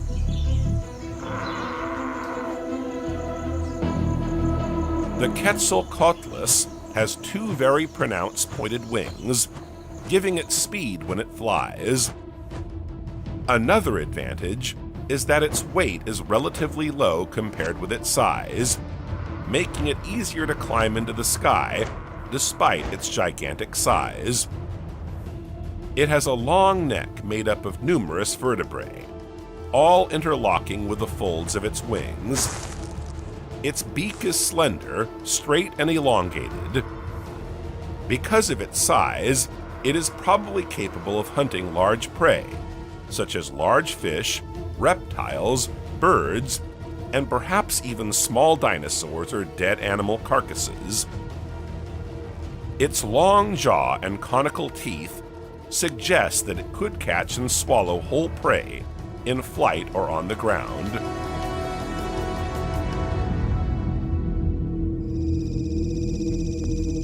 The Cretaceous period came to an end with the fifth and last of the mass extinctions. The theory most widely accepted by scientists is that of a meteorite impact preceding major volcanic eruptions at the Trap, Deccan, in present-day India. A celestial body from outer space crashed to Earth. Its diameter, estimated at around 10 kilometers, combined with the speed of the impact, caused an immeasurable explosion. Everything was vaporized for hundreds of kilometers at the very second of impact. Neither flora nor fauna were spared. Debris was propelled into the atmosphere and fell back to Earth, sparking numerous fires. The dust and gases emitted combine with water to produce acid rain, devastating everything it touches.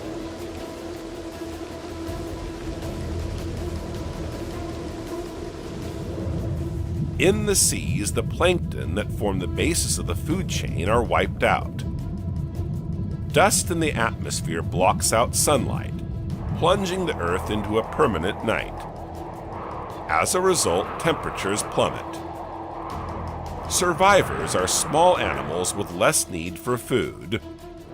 The animals try to adapt as best they can to the new environment created by the catastrophe. Temperatures drop. Reptiles, which are cold-blooded animals, prolong their fasting and manage to survive. Other small omnivorous animals managed to adapt to the catastrophe and underwent a major evolutionary radiation: mammals.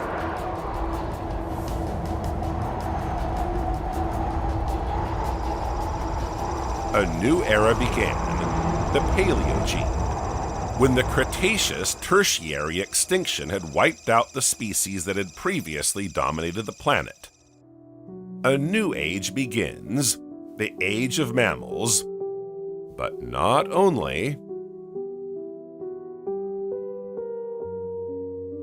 The surviving fauna will spread and diversify. Mammals that had hitherto lived in the shadow of the dinosaurs will become the planet's dominant group. The non-avian dinosaurs have all disappeared. Avian dinosaurs will continue to evolve and become the birds we know today. Flying reptiles and marine reptiles are no more. In the oceans, the situation is catastrophic. the majority of large predators have not survived, and fish will be able to take advantage of the ecological niches left vacant. The great reptiles have disappeared, but at the same time, other animals have managed to survive. Turtles, lizard, snakes, and crocodiles continue to evolve more serenely. How did snakes survive? The strength of snakes in this apocalyptic environment is their ability to survive without food for periods of up to a full year. At the same time, most species in the food chain are disappearing. Snakes are adept at hunting in the dark, which came in handy when the Earth was hit by a long, cold winter, as the sun was no longer able to penetrate the atmosphere. Snakes living underground in the forest or in water are the ones that fare best. Once the environment calms down, snakes emerge from their shelters and, to their great delight, have far fewer adversaries to contend with. They survive and spread all over the world. The impact of the meteorite had consequences for the climate. The clouds of ash and particles that spread through the atmosphere on impact are said to have spread across the entire planet, enveloping parts of the Earth in total darkness for over 700 days. Temperatures dropped considerably for several decades, from an average of 30 degrees Celsius, or 86 degrees Fahrenheit before the impact, to 3 degrees Celsius, or 37 degrees Fahrenheit, in the years that followed. Then, over the next 1,000 years, the climate becomes tropical again. Temperatures rise again. The Earth now has many land masses. North America and Africa gradually saw their inland seas shrink. Shoals emerge and continental surfaces expand. India moves northwards, breaking away from Madagascar. Australia breaks away from Antarctica.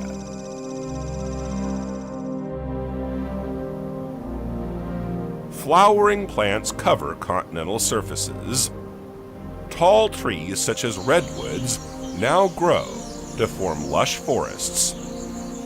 This vegetation is a veritable paradise for animals. It offers shelter and food. In the oceans, the great marine reptiles are no more, and the cartilaginous fish, known as chondrichthyans, to which sharks belong, become true predators over the following millions of years. The actinopterygian, ray-finned fish multiplied to become the most numerous.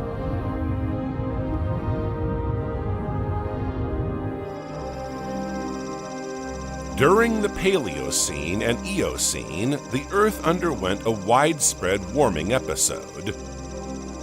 Surface water temperatures approached 23 degrees Celsius or 73 degrees Fahrenheit at low latitudes, and 17 degrees Celsius or 63 degrees Fahrenheit near Antarctica. In addition to this generalized warming, a crisis occurred during the transition from the Paleocene to the Eocene, 56 million years ago. A hyperthermal episode occurred, known as the Paleocene-Eocene thermal maximum.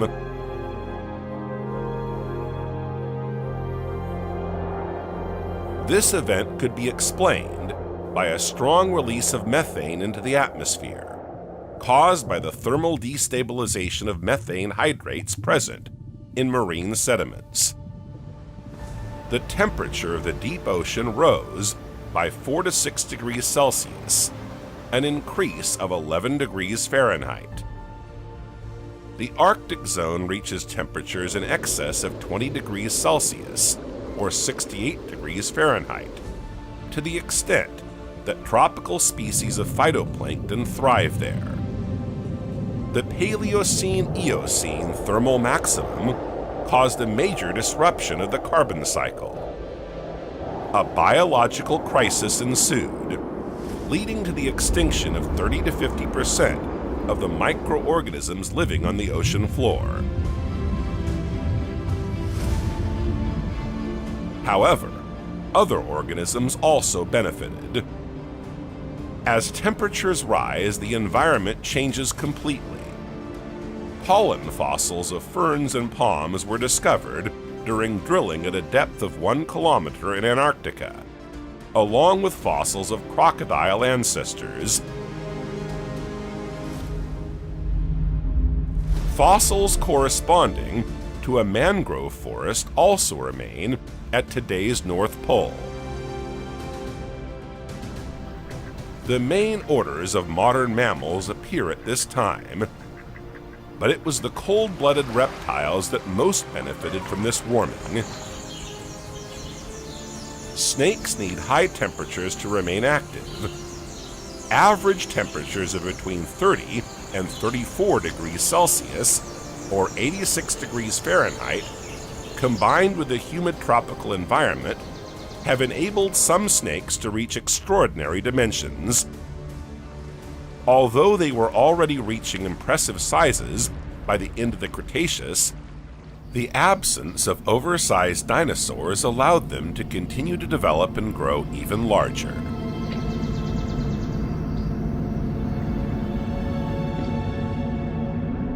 One of the most famous genera of giant snakes from this period is Titanoboa. Its name literally translates as Titanic boa. The only known species today is Titanoboa cerrejonensis. Titanoboa belongs to the Boidae family, which consists of carnivorous snake builders found mainly in tropical zones. These include boas and anacondas. Titanoboa cerrejonensis was discovered in 2002 when scientists on an expedition to the Cerrejón coal mines in La Guajira, Colombia, discovered immense thoracic vertebrae and ribs. Other fossils were subsequently unearthed, for a total of 186 fossils, representing 30 individuals. Research continued for 2 years, and other giant reptile fossils from turtles and crocodilians were also found. All date from the Paleocene epoch, around 60 million years ago, just after the Cretaceous-Paleogene extinction. The excavated fossils are being transported to the Florida Museum of Natural History for study by a team of international scientists. The vertebrae and ribs discovered belong to a new giant boidian named Titanoboa cerrejonensis.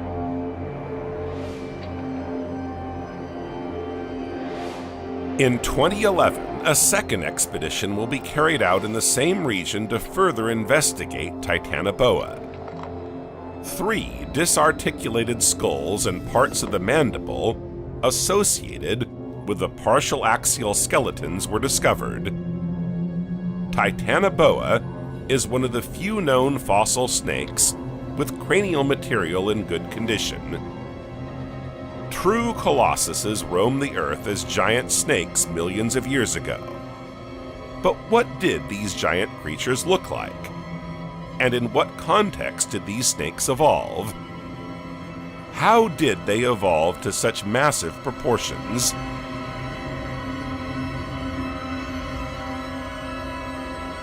Titanoboa is the largest known snake in the fossil record. In boids, the increase in body size is due to larger vertebrae rather than an increase in the number of bones making up the skeleton. Titanoboa reaches a height of just over 14 meters, or 46 feet, with a diameter of 80 centimeters or 31 inches. It weighed around 1,500 kilograms, or 3,300 pounds, 4 times heavier than today's largest snake. Its skull measures 40 centimeters or 16 inches, and a modern man could stand upright in its open mouth. Titanoboa far exceeds the largest snakes on Earth today, from the green anaconda to the reticulated python, and even Gigantophis.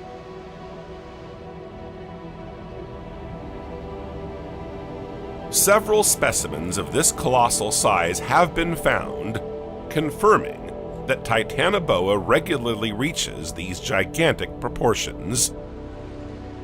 Snakes, whether Paleocene or modern day, are poikilotherms.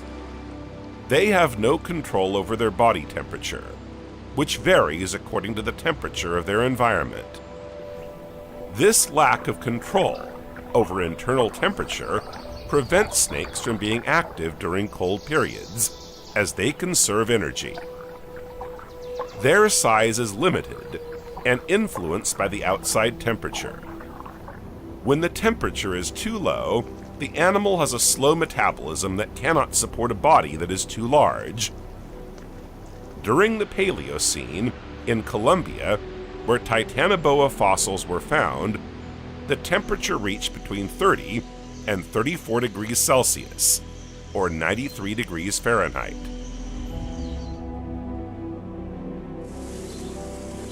Titanoboa is so enormous that it cannot support its own weight on land.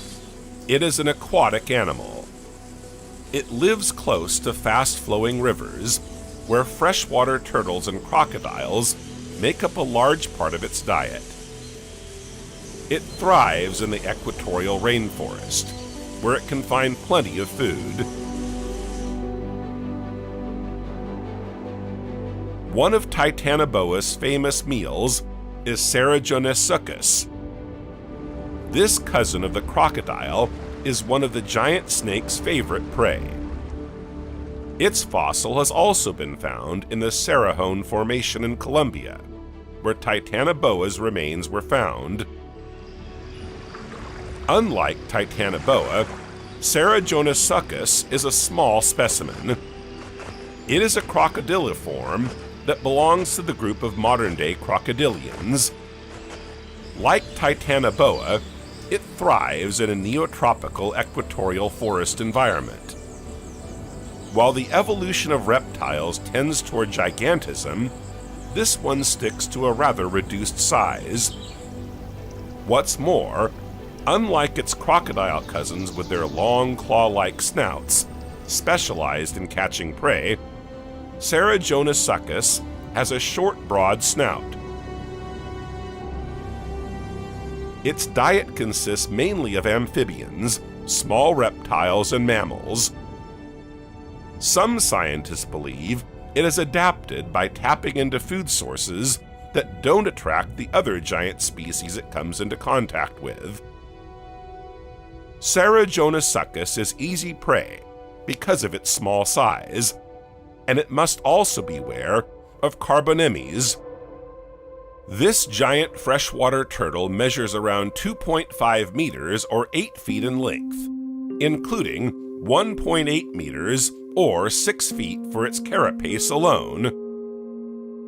Carbonemes has an omnivorous diet. Its strong jaws and imposing size enable it to attack medium-sized crocodiles. While Titanoboa made its home in the part of the world that corresponds to present-day Colombia, giant snakes of the Madtsoidae family remain on other continents.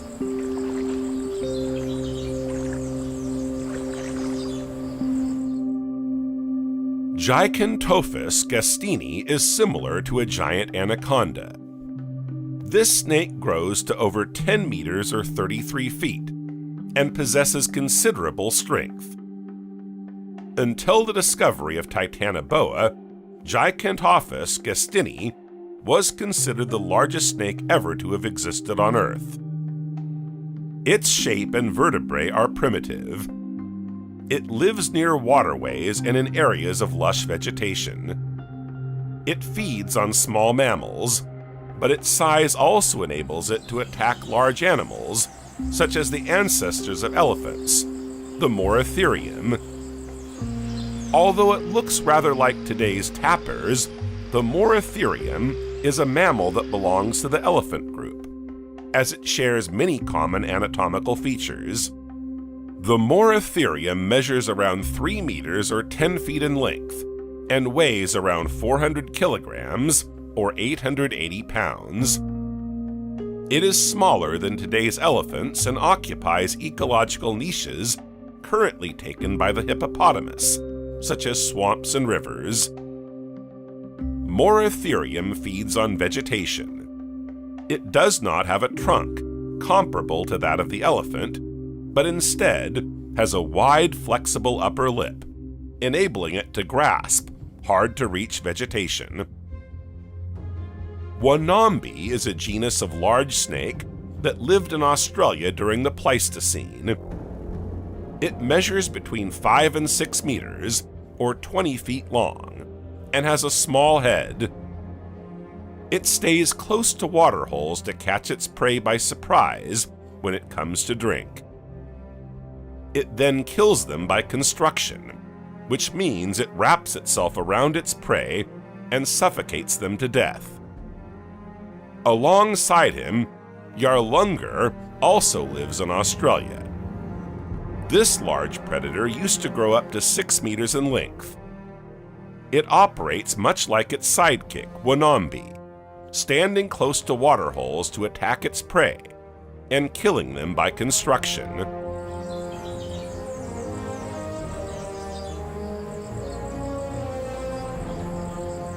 Other giants live alongside Wanambi and Yarlungar.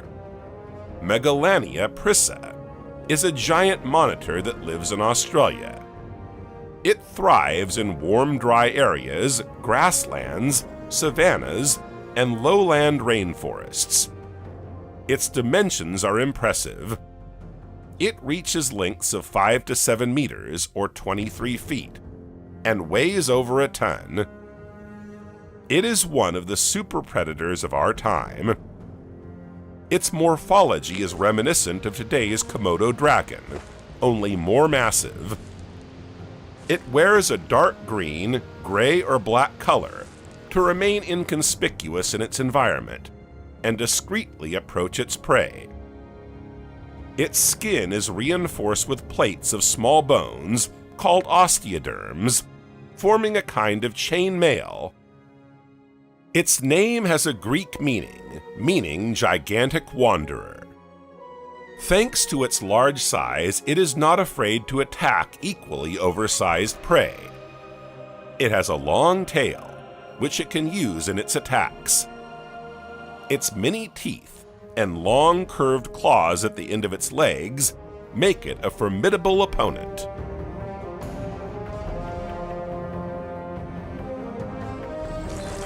Giant snakes, as they appeared in earlier eras, no longer exist in our modern world. The circumstances of their disappearance remain a mystery. But what we do know is that while they may have some major advantages, their main weakness is their dependence on the climate. These creatures are dependent on the liquid element, ambient humidity, and high temperatures prevailing on Earth at the time. As soon as cooling and drying affect their environment, these giants are condemned to extinction. This extreme dependence on their environment and their low adaptive flexibility compared to other species proved fatal. However, the snake suborder has not disappeared altogether. They are just smaller in size. Even if a few specimens stand out for their length or weight, they don't surpass our famous Titanoboa.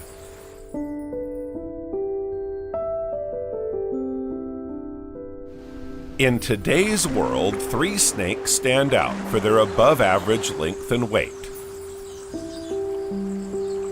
The reticulated python is a snake that lives in Southeast Asia. It is not only the world's largest snake, but also the longest land animal. It can reach up to 10 meters or 33 feet and weigh up to 140 kilograms or 310 pounds. It thrives in tropical rainforests and swamps. The reticulated python is an excellent swimmer that also enjoys aquatic areas. It is capable of eating large animals such as monkeys or wild pigs, but is also content with small mammals such as rabbits or rats or birds. Just behind the reticulated python, on the podium of longest snakes, comes the green anaconda at 8.5 meters or 28 feet in length.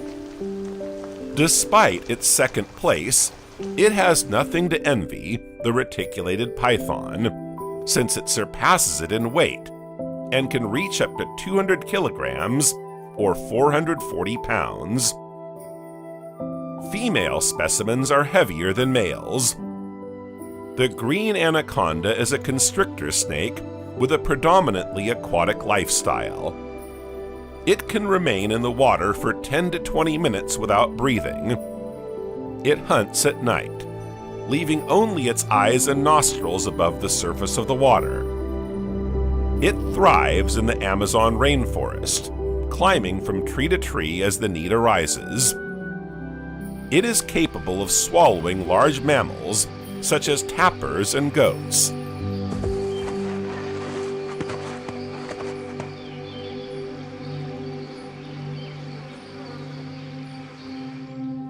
The Saba python is Africa's largest snake. It reaches up to 7.5 meters or 25 feet in length and weighs around 100 kilograms or 220 pounds. It thrives in rocky areas and savannas, but also in aquatic environments. Like the reticulated python and the green anaconda, it feeds on both small and large mammals. It may even prey on hyenas or small crocodiles.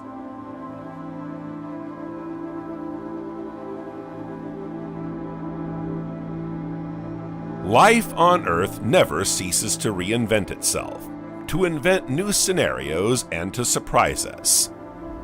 When a specimen is affected by gigantism and reaches abnormally large dimensions compared to its congeners or close relatives on the evolutionary tree, man always tries to understand why. Discoveries of giant snakes, like Titanoboa, are having a significant impact on research, contributing to our understanding of Earth's history. They provide valuable information about past biodiversity and demonstrate the astonishing plurality of life forms that may have existed in previous geological eras. These discoveries have provided even more information for the study of the evolution of these singular animals, leading to a global understanding of the origin and evolution of modern snakes. What's more, the discovery of fossils is always an invaluable source of data, providing new insights into the environmental conditions of the time. Scientists now know more about the food chains of the past, including these giant snakes as major predators in their ecosystems. Their existence strongly influenced the populations of other species that lived in the same regions as them. Giant snakes are still a source of fascination today. Their legacy is present in popular culture, and their study is important in understanding the history of the Earth. They play a fascinating role in myths and legends.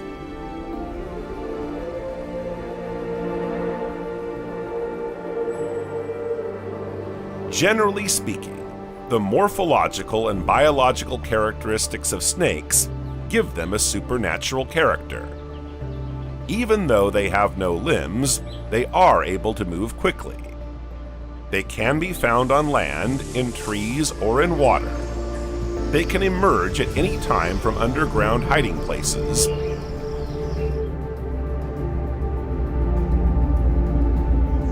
They swallow their prey in a single gulp and can inflict venomous bites.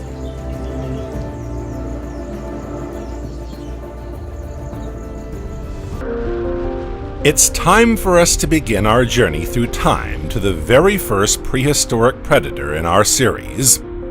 It lived in the marine territories of the Cambrian. We're in the middle of the ocean, over 500 million years ago. If we leave the aurora lumina and change predators, we're once again faced with aquatic predators, and with good reason. At that time, no animal had yet set foot on land. The continent knew neither predators nor prey. Even vegetation had yet to conquer this hostile environment. On land, the landscape is desolate. Time seems to stand still. No life on the horizon. Nothing. Only rocks, dust, and scorching heat. No one could survive down here. In the ocean, however, everything is different. Water is synonymous with life, and it's not for nothing that we begin with this period. It was during this period that a major event took place, the Cambrian explosion.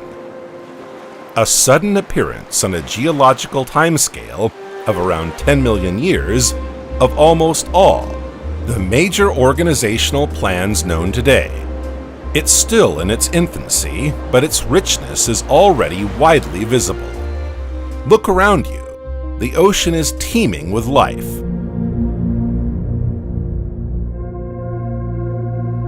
This is the home of the Anomalocaris, whose name means strange shrimp.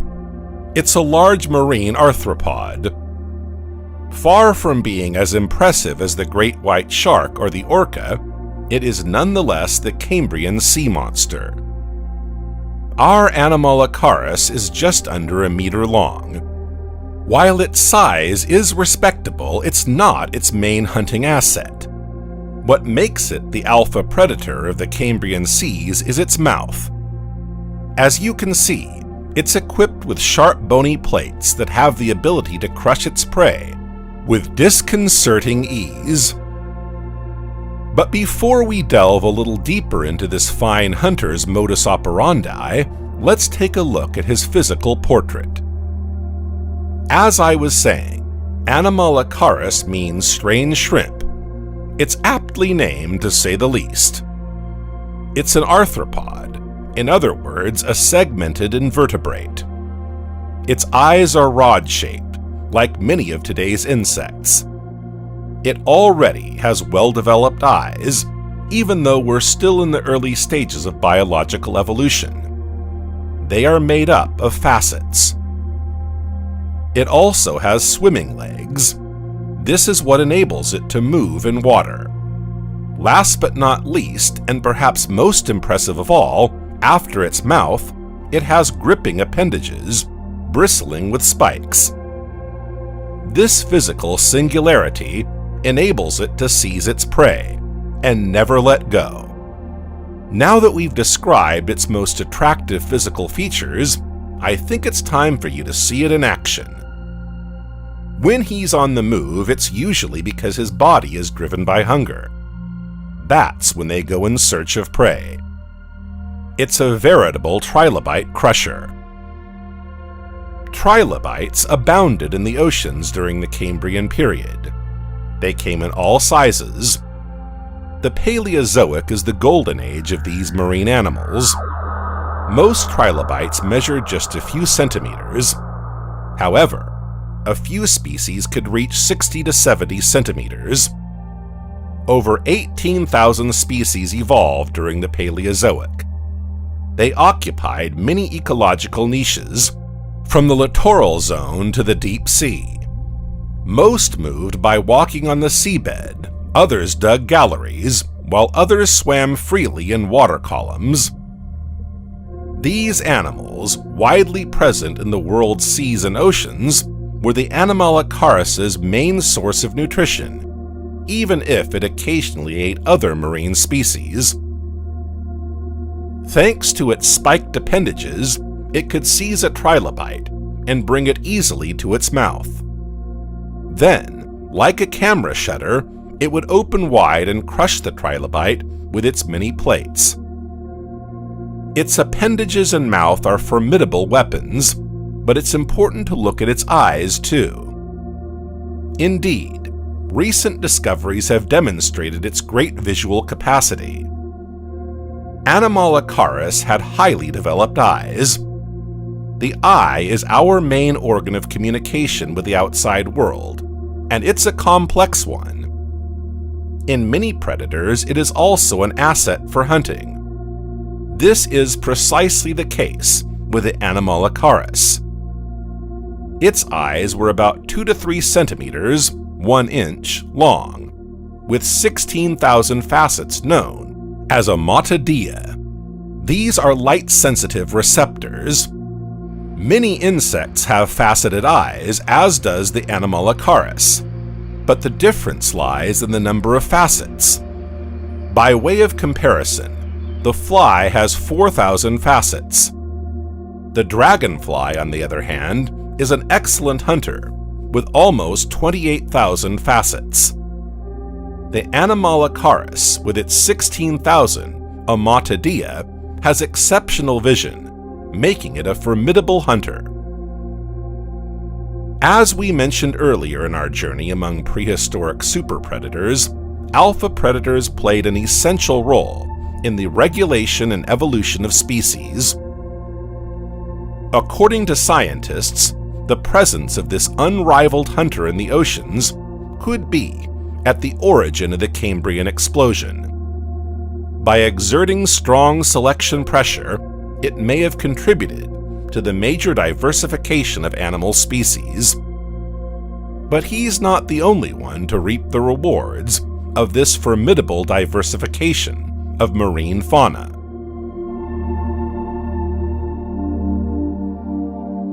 Another great Cambrian predator is Huridia victoria. As you'll see, it's very similar to Anomalocaris. The study of several hundred Canadian fossils has given researchers a better idea of Huridia and its position in the Anomalocaridae family, animals renowned for their relatively large size and well-toothed mouths. Their hunting prowess earned them the nickname Cambrian T-Rex. Just imagine how fearsome they could have been. Like the Anomalocaris, the head carries a pair of small spiked limbs. These are spiny claws of a sort. The animal uses them to bring prey to its mouth. The lateral lobes have large gills for breathing. It also has a hollow, spiky shell protruding from the front of its head. Shells are generally used to preserve and protect certain organs. In the Huridia victoria, however, this is not the case. Scientists therefore set out to unravel the mystery of this famous shell and discover more about the animal's lifestyle. According to the most recent studies, no organs were found inside the shell. Nevertheless, the shell was useful for the Huridia, enabling it to stay afloat more easily by controlling its buoyancy. Thanks to this ability, he could explore the seabed with greater ease and hunt down the many prey species around him. Like the Anomalocaris, it too had a mouth armed with plates. The Huridia, on the other hand, was smaller, averaging 20 centimeters or 8 inches. It also had slightly finer appendages than the Anomalocaris. As a result, it didn't step on the toes of its predatory counterpart and fed on smaller animals, but it was still a great hunter and an alpha predator because no other animal hunted it. While fauna and flora exploded in the Cambrian and became increasingly diverse, prey remained much the same, as did their predators. These two were undoubtedly the rulers of the seas at the time. But in a few million years' time, other predators will enter the scene. It's already time for you to meet them and take a leap back in time. We're off to the Ordovician and Silurian eras.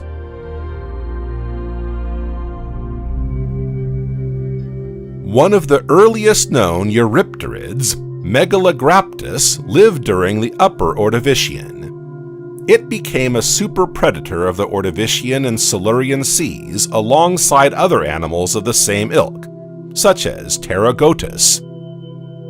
Related horseshoe crabs appeared a little later and still live in the oceans. Megalograptus and Pterosaurs are often referred to as sea scorpions. They are indeed scorpion-like, but these eurypterids were much bigger than any scorpions you've ever seen. The first, Megalograptus, measured 1 meter or 3 feet.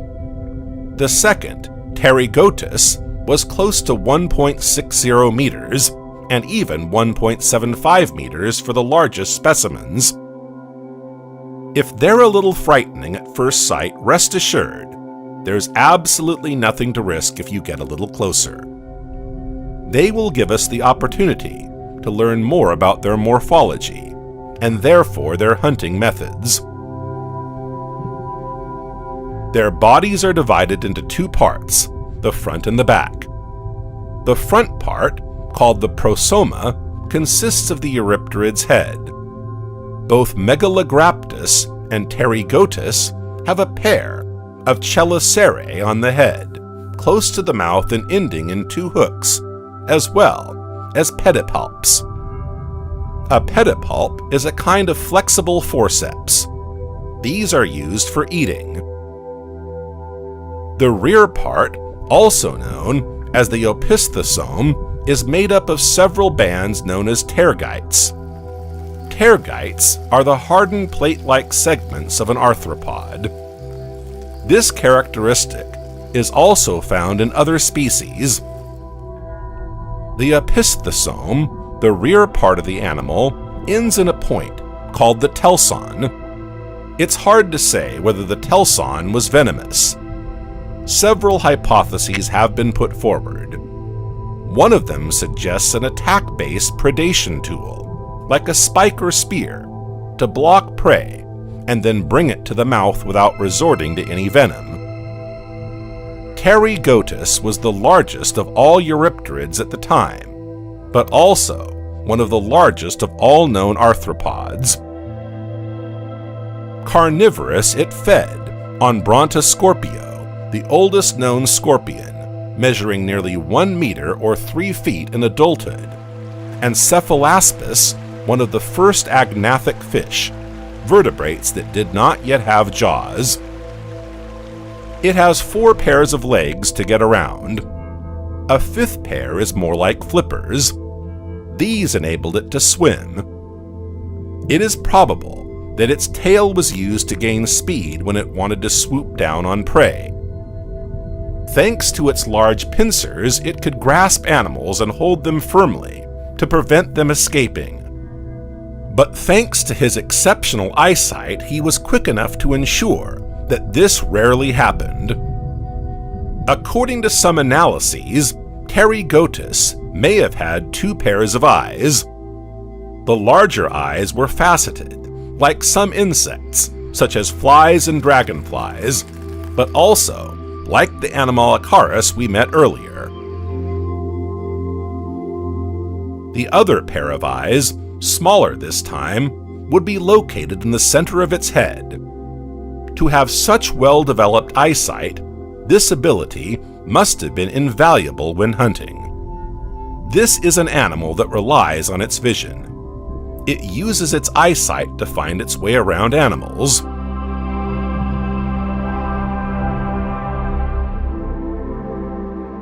Not all sea scorpions were blessed with such impressive size. They were the delight of a mollusk. But not just any mollusk. This one belongs to the class of cephalopods. To be more precise, it's a nautiloid genus. When we think of mollusks, we rarely think of a large predator, I grant you. Yet this one looks like a giant squid, and its size is clearly an advantage when hunting. According to estimates, its shell measures between 6 meters or 20 feet long. The giant orthocone cephalopod, a Cambrian, Trentonese, fed on prey equal to its energy requirements. Trilobites, but also certain sea scorpions, offered it choice dishes. Using his tentacles, he was able to seize his prey and only release them once they had sunk to the bottom of his enormous mouth. As you'll see, this giant, Orthoceron, is far from the only one to adopt such impressive dimensions. Although the seabed is an idyllic landscape, we're going to have to leave this jewel of the oceans behind. The Silurian period is drawing to a close, and the Devonian is opening its doors to us. You'll soon realize that the apex predators are very different from what we've seen so far. Their size is much greater. Their morphology and anatomy are different, allowing them to set up a new hunting model. Alpha predators are far more dangerous and aggressive.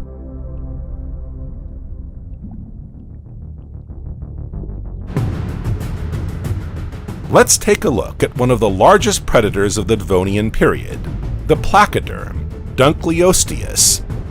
It grows to around 4 meters in length and weighs almost 1 ton. Dunkleosteus is monstrous compared to previous alpha predators we've come across along the way. But size isn't its only peculiarity. Its body is completely covered in bony plates, like a cuirass, protecting it from all dangers. It's a veritable suit of armor that would stop any other aquatic animal in its tracks. This famous armor and its extraordinary dimensions place it at the top of the chain. It's an apex predator. His imposing size and weight did not make him a fast fish in the sea, but he was nevertheless at the top of the food chain because he feared no one. No animal could overcome his armor. Its mouth is devoid of teeth. Quite surprising for a large predator, don't you think? But a toothless animal doesn't mean it's devoid of destructive weapons. It does, however, have a very effective jaw. It opens and closes like a chisel, blade against blade, and is very sharp.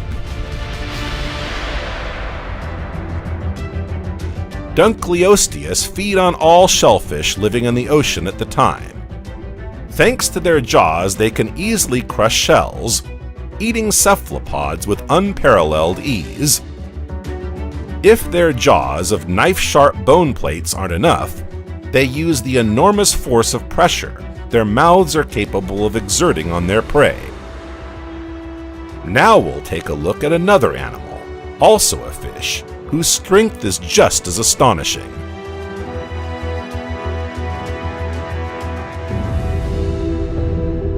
Here we have a Stethocanthus productus. It's nicknamed the anvil shark because of its brush-like dorsal fin. Before we talk about its hunting qualities, let's start by explaining how it defends itself.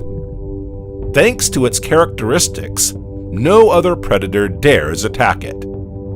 Stethocanthus is a genus of primitive holocephalus.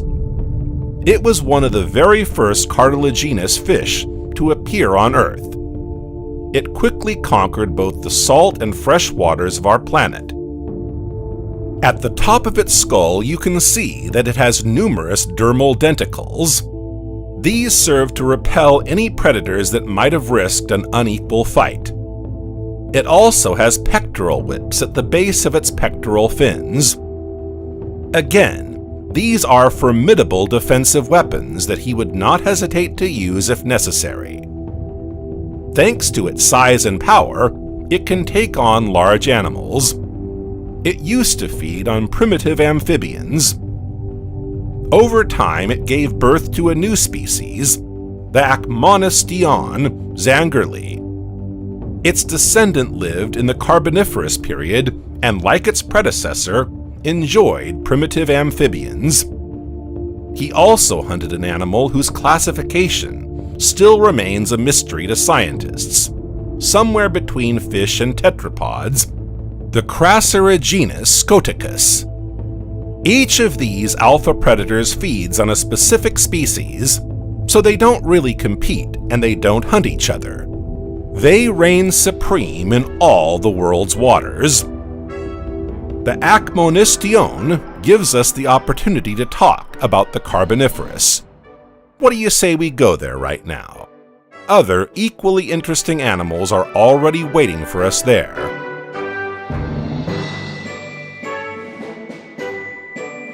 The further back we go in time, the more predators we find. They follow the curve of biological evolution and the diversification of species for which they are largely responsible. Thanks to their regulatory work, they enrich and maintain healthy biodiversity on land and at sea.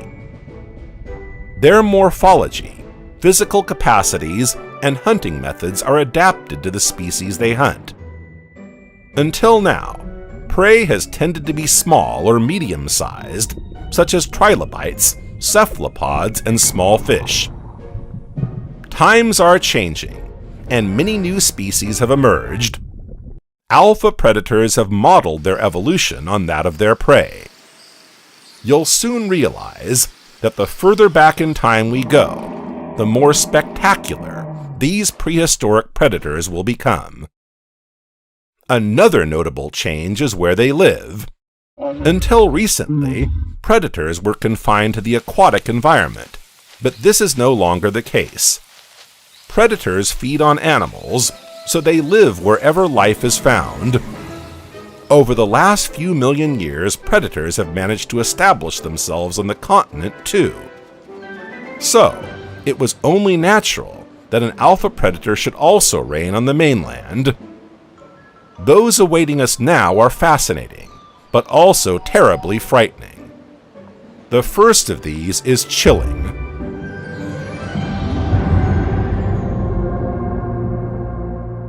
This is the Helicoprion. I don't need to tell you what's so special about him. As you can see, his circular, saw-like lower jaw is quite incredible. Extraordinary, even. You'd think it came straight out of a science fiction story. And yet, the Helicoprion did exist. In fact, it was one of the most fearsome marine predators of its time. For a long time, it was a mystery to us humans. It's hard to perceive reality, to establish a general truth, to attest a fact so long after the fact, and with so few traces to rely on. One thing is certain. The Helicoprion is a cartilaginous fish, and it's precisely for this reason that creating a portrait as close to reality as possible is a tricky business.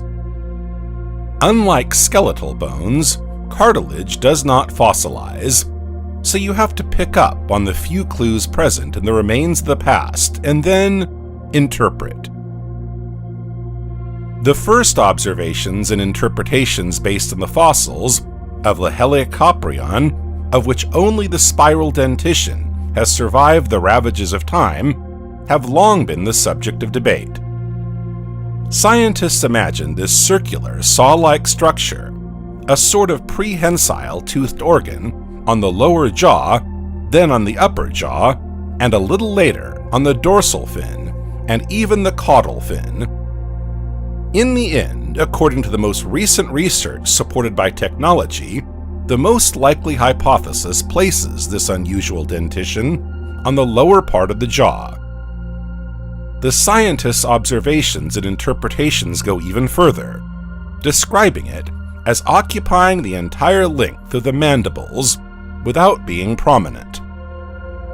In fact, according to their research, a frontal and external position, as implied by the first descriptions, would have been a hindrance for the animal. Water resistance would have been too great for it to survive so many years and take over the oceans. This giant of the seas, measuring nearly 10 meters or 30 feet, had no predators. It was at the top of the chain, feeding on fish or ammonites, depending on the hypothesis. Here again, time is not on our side. For the moment at least, it's hard to say whether one of these diets is more plausible than another. If he was indeed feeding on ammonites, then he was using that circular saw as a can opener, a machine for exploding shells and scrambling those shell-bound animals. The teeth are indeed perfectly suited to this kind of exercise. It's also possible that the Helicoprion used a different method of hunting, lying in wait for schools of fish. It would then pounce on them, opening its mouth wide. This time, the circular saw would have acted as a rotating skewer, on which the fish would have been skewered one after the other, to be taken further and further into the shark's mouth. Death is quick and painless. The fish are sheared off, then dragged backward in just a few handfuls of seconds. We'll have to leave this aquatic phenomenon with its saw-like jaws to keep our next appointment. Dimetrodon is waiting for us.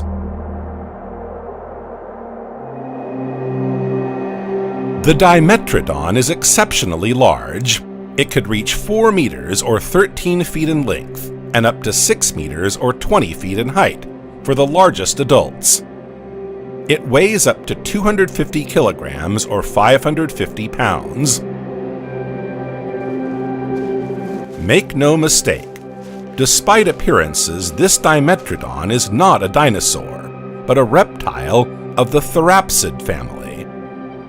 We're in the Permian, and remember, dinosaurs will arrive millions of years later.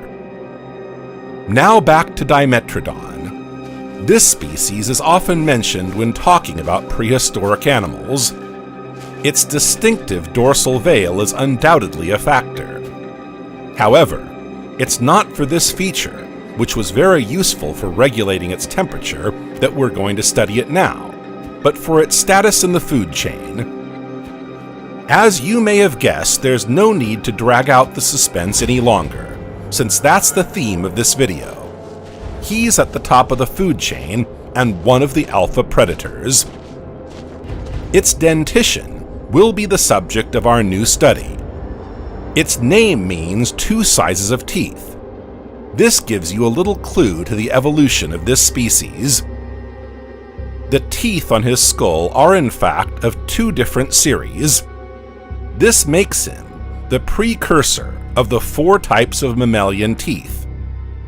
1 or 2 pairs of canine-like teeth are found in related members of this family.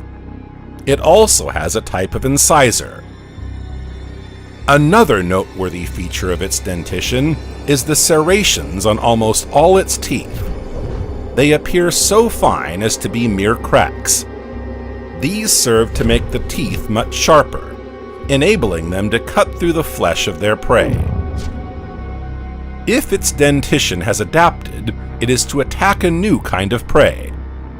The number of tetrapods and amphibians exploded during this period, and for some time already. An adversary to match these new animals was needed. To complete this armada of hunters, Dimetrodon also had olfactory epithelium in its nasal cavity, i.e., a layer of tissue that detects odors. Dimetrodon was probably able to use this sensory advantage to locate and flush out its prey. It feeds mainly on riverbanks and in shallow waters in search of amphibians, but also small fish. Although undoubtedly terrestrial, the Dimetrodon was not yet fully adapted to walking. It undulated more than it walked. Another super predator, the Lycanops, used much less energy to move, and moved with greater ease.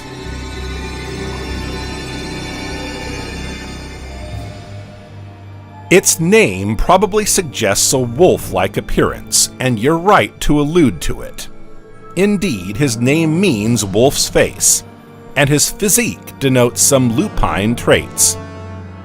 Like the Dimetrodon, it too has a differentiation of teeth, but its most impressive feature is its enormous saber-shaped canine. It hints at what an implacable predator he was. This Gorgonopsian therapsid moved around on all fours. Unlike the animal we met earlier, the humerus and femur are virtually vertical. In other words, it walks. But that's not all.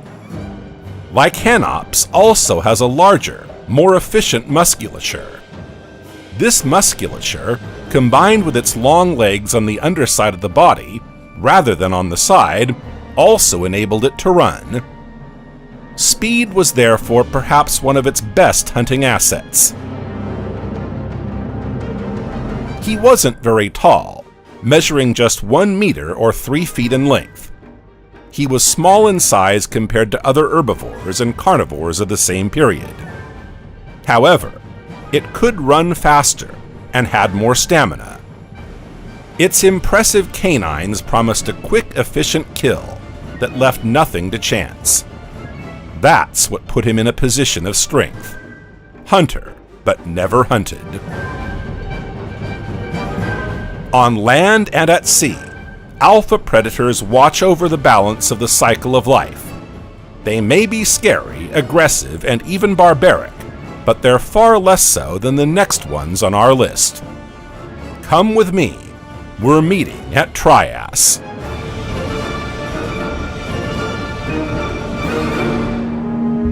We couldn't have wished for a better entry into the Jurassic than this meeting with the god of the seas.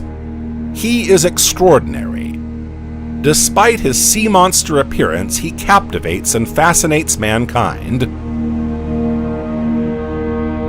This marine reptile is a fish eater. In other words, it feeds on fish. Its enormous wingspan gives you an idea of the size of the prey it feeds on. As we pointed out earlier, predators adapt to the prey they feed on. Their regulatory role is essential. Biological evolution facilitates the maintenance of this balance. We're living in an age of extraordinarily large animals. Predators are therefore also very imposing animals, and do justice to the size of their meal.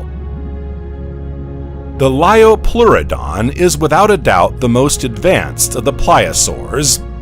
It is fearsome and very fast. It is one of the greatest predators of the Jurassic period. It can travel long distances, propelling itself through the water with its powerful front flippers. Its size, initially estimated at 25 meters or 80 feet, has been revised downwards in recent years. Finding the complete skeleton of a prehistoric animal is almost unheard of. After millions of years, only minute traces of their passage remain. Precious, priceless treasures. But these witnesses to a bygone age are far too small to establish with any certainty a completely realistic portrait. As we saw earlier, when we set out in search of answers about the distant past, we have to rely on the few elements found, then interpret and try to make deductions. Thanks to today's techniques, many mysteries can be solved, but mistakes are always possible. As the size of the head was disproportionately large, scientists were quick to point to an equally imposing body. Body and head are generally proportional. This is indeed the case for a very large number of species, but not in pliosaurs. That doesn't make it any less gigantic. Right before your eyes, it's an animal of over 7 meters or 23 feet that moves with spine-chilling ease. Its attitude in the water and its sweeping movements are striking. It seems to be able to fly on the open sea.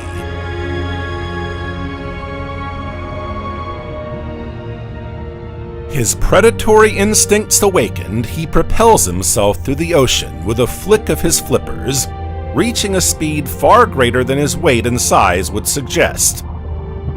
Often mistakenly categorized as a dinosaur, it is in fact a marine reptile. It is also sometimes confused with pliosaurs, which have long necks characteristic of their species. Pliosaurs, or pliosauroids, are reptiles with more massive heads. With its massive skull, our marine specimen is one of the pliosaurs.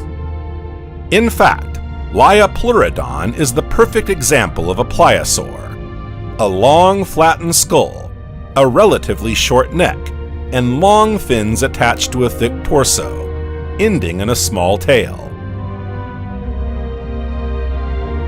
The animal's teeth are sharp as knives, making them devastatingly sharp.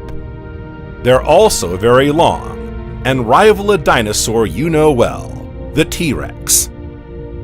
With teeth like that and a weight approaching 2 tons, Pleurodon was the ruler of the seas. He left nothing to chance. When he passed, chaos ensued. Fierce and dangerous, he had an insatiable appetite. How do you think this extraordinary predator managed to flush out his prey? Its size was both an advantage and a hindrance when hunting. Fish could see him coming from a distance and flee to protect themselves. You have to look at its snout to discover the answer. The front nostrils give it an extremely well-developed sense of smell, enabling it to locate prey over long distances. To do this, it channels water through its nostrils to detect the chemical secretions of surrounding animals. When a tantalizing scent is detected, it pounces on its prey with its paddle-like fins. They literally propel him through the water. He can also go at top speed if the hunt calls for it. There's another thing you need to know about this emblematic animal of the Jurassic oceans, and it's closely linked once again to its nostrils. I'm talking about its respiratory system. Although it was an aquatic animal, it couldn't breathe underwater. Like some marine animals, notably the dolphin you know so well, it had to come to the surface to take a breath of oxygen before being able to dive back to the ocean floor. Pleurodon may have had its moments of glory, but nothing in nature is ever immutable. Life evolves, and so does everyone's position in the cycle. Despite its hunting prowess, the mosasaurs, a new species of large reptiles, managed to oust the Pleurodon during the Cretaceous period. We'll have a chance to meet them later on in our journey. Before we enter this new Cretaceous period, we have many other apex predator species to observe. Let's get back on the road. We've got a date with the next one on the list.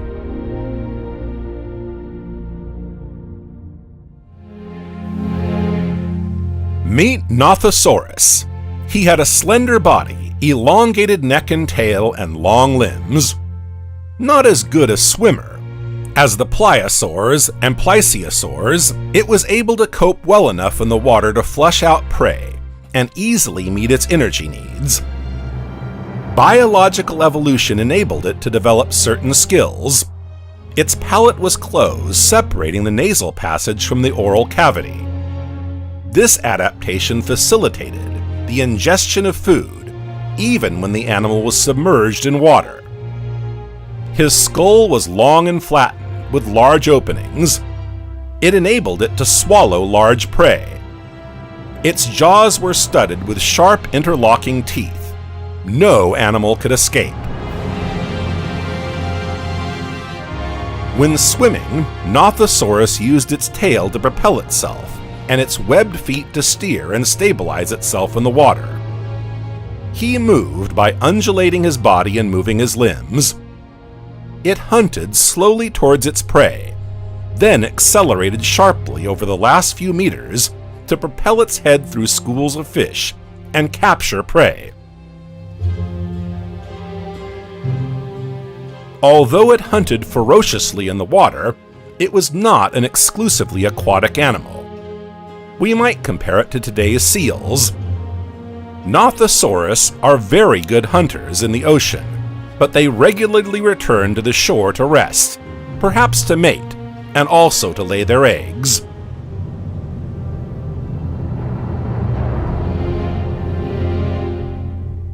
Another animal of the same genus lived in swampy regions. This is the Titanosuchus, It looks very much like a crocodile. It was 1 meter or 3 feet high, and around 3 meters or 10 feet high. Its limbs were positioned directly under its body, almost vertically, so it walked on all fours. But this quadruped, unlike others of the same era, was quite fast. It has a complex ankle joint and a kind of heel. The latter is an important feature. In fact, a tendon attached to the heel is connected to the calf, and this makes all the difference.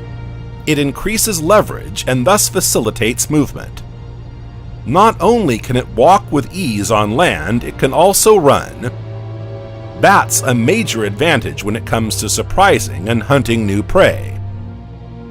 Its body is equipped for both attack and defense. He has nothing to fear from animals interacting with the same ecosystem as he does. He was equipped with effective protective armor. Its entire body, including its belly, was covered with thick bony plates called scutes. They formed a veritable suit of armor. Let's continue our journey with the phytosaurs. They too have much to teach us.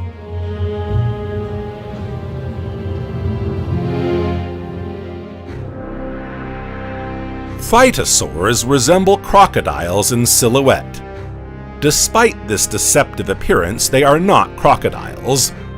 Their nostrils, for example, are not located at the tip of the snout, but higher up in front of the eyes.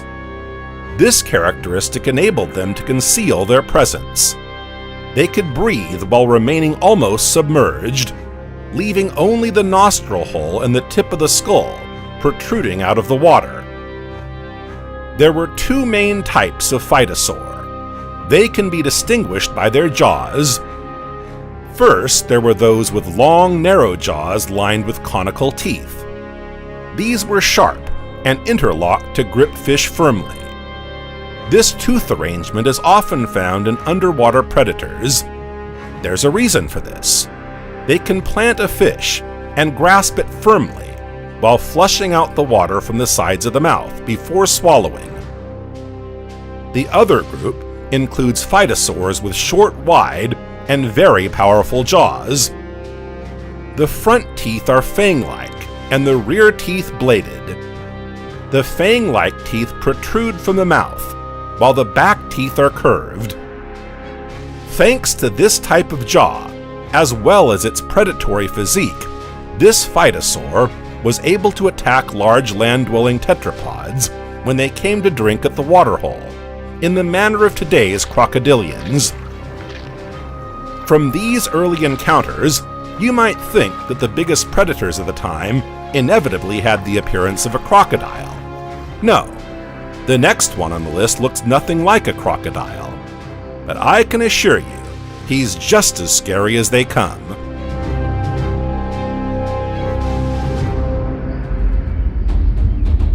Here's one of the most ferocious carnivores the Earth has ever known. Everything about him exudes violence and barbarity. He's equipped with the finest hunting weapons. His body is voluminous, measuring around 9 to 10 meters or 33 feet long, almost 3 meters or 10 feet high, and weighing no less than 2 tons. Its sheer mass is frightening enough to scare off even the most reckless of dinosaurs. Its bones are heavy and strong. Its legs are long and its front legs shorter. It moves with confidence on its hind legs alone. Its long tail, undulating from left to right, acts as a pendulum, helping it to maintain balance during its movements. Its well-developed musculature and articulations enable it to be quite fast when compared to other dinosaurs of the same era.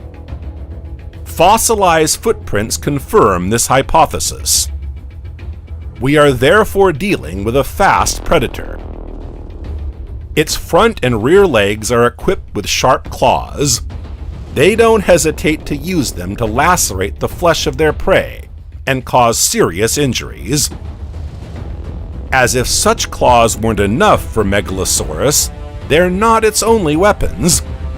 It has powerful jaws lined with large, razor-sharp, curved teeth. They're real cutthroats. It can slice, tear, and devour its prey with incredible violence. He's so formidable he'll stop at nothing. It never shudders or runs away. It even attacks large sauropods. Megalosaurus was a dangerous and fearsome carnivore. As you can see, this one attacks a Bonthriospondylis. Unfortunately for the Bonthriospondylis, it soon passes from life to death. This scene takes us out of the Jurassic and into the Cretaceous. This is undoubtedly the era that saw the most appalling predators of all time. I hope your heart's in the right place. These animals are dangerous, aggressive, and violent. After their passage, the landscape is synonymous with chaos. There's nothing left but the scent of fear and the acrid smell of blood.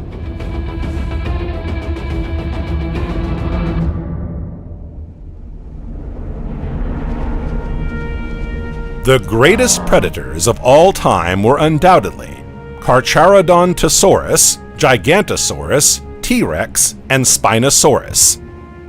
Spinosaurus seems to be the most imposing of them all.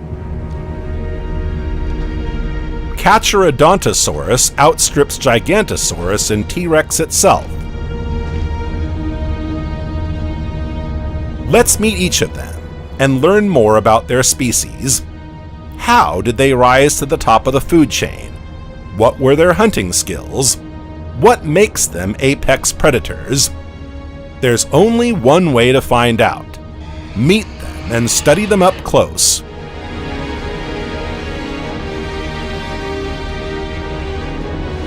Faster, bigger, but less intelligent than the T-Rex, the Gigantosaurus made a name for itself in the Cretaceous.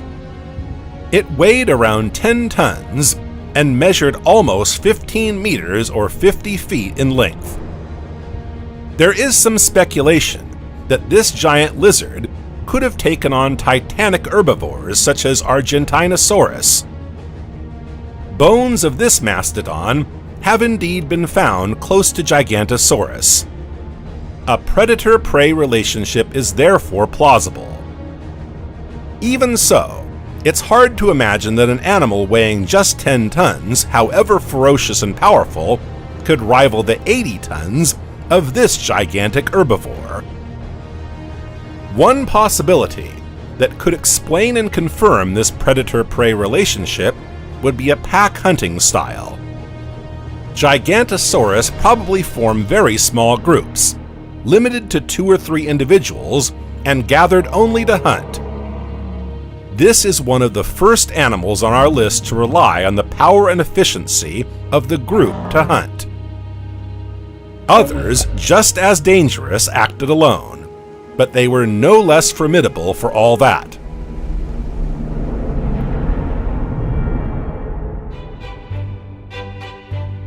Meet the Carcharodontosaurus. It has phenomenal strength. It measures between 12 and 13 meters, or 40 feet according to the latest estimates, and weighs between 6 and 8 tons. Its disproportionate size and power make it an outstanding hunter and a sovereign predator on its home turf. His femur alone measures 1 meter, 26 or 4 feet. Can you imagine? Just one part of his leg was the size of an 8-year-old child. He hunted a wide variety of species, even large herbivores, without fear. He was so feared that he would even steal prey freshly hunted by other predators. None of them would have risked combat to recover their property.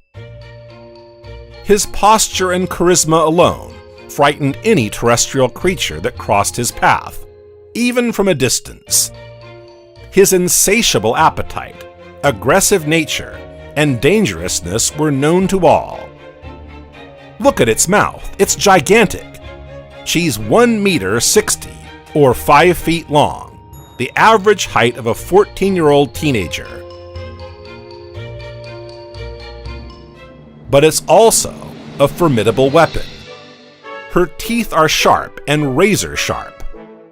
Given the size of her skull, you can imagine that her teeth are also very long, over 15 centimeters or 6 inches.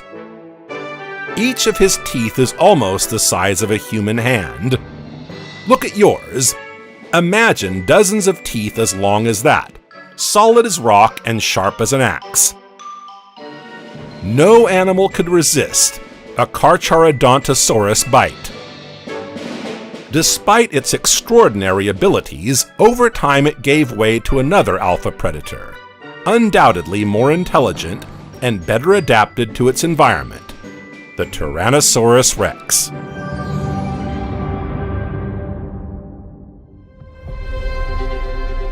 Did you know that the first Tyrannosaurus appeared around 140 million years ago, barely larger than a human? Such was the case of Nanosaurus hoaglandii. But towards the end of the Cretaceous, tens of millions of years later, they began to evolve into animals resembling the T-Rex you know.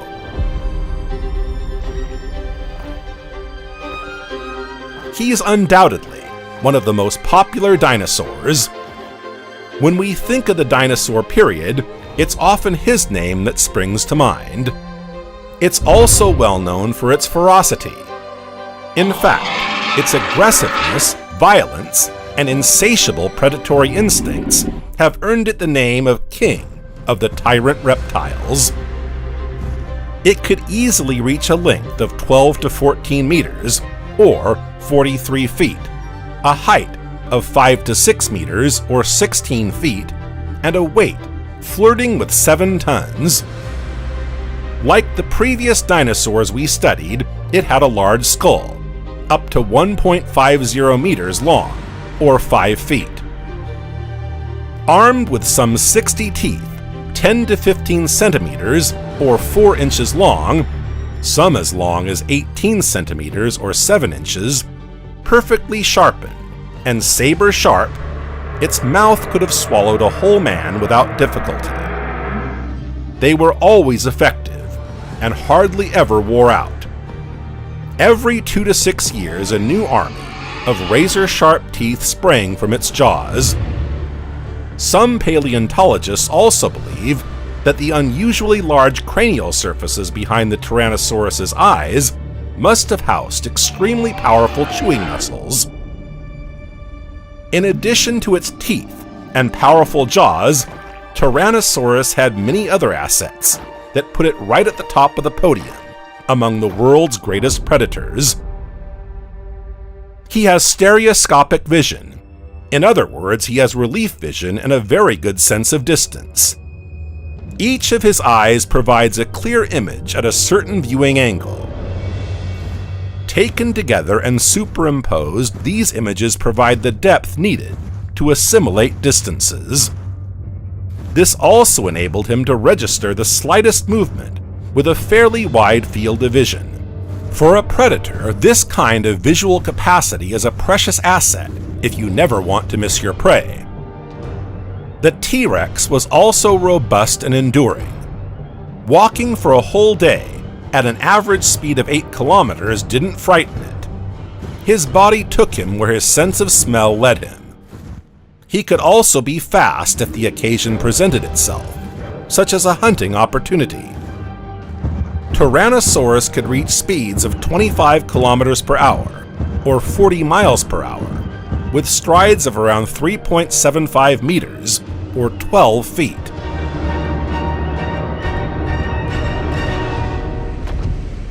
The dinosaur is an emblematic animal of the Cretaceous period. Its predatory characteristics are unquestionable. In fact, that's what it's famous for. 6 meters or 20 feet high, up to 18 meters or 60 feet long, and weighing almost 11 tons, it's a real monster. A Cretaceous titan. In appearance, it could be described as a giant crested lizard. The first striking thing about this dinosaur is its size, far greater than that of the Tyrannosaurus, which has become a benchmark in its class. But there's more. A long jaw and an army of fine razor-sharp teeth leave no doubt as to its diet. In its belly, scientists have noted the presence of fish scales, as well as those of other animals, notably land animals. The appeal of this singular dinosaur lies in the way it moves, the environment in which it lives, and the ambiguity of its diet and hunting habits. While Spinosaurus is unquestionably terrestrial, it is also an underwater animal. This is one of the features that fascinates dinosaur enthusiasts. The lower part of its jaw already gave some clues to its mixed lifestyle. This terrestrial animal feeds on fish, but it was its bones, and in particular its femur, that shed further light on the mystery. Proportionally, Spinosaurus's femur is much shorter than that of its terrestrial tetrapod contemporaries. Another important anatomical feature is the shape of its feet. The bones of its feet were flat, and the claws of its toes were rather large. This tells us that while it could move about on land, the action required a great deal of energy. For an alpha predator like this to be able to sustain itself and hunt prey, it couldn't afford to encounter such difficulties in its movements. This proves that he didn't live on the mainland all the time, but that he sometimes went into the water, at least to feed.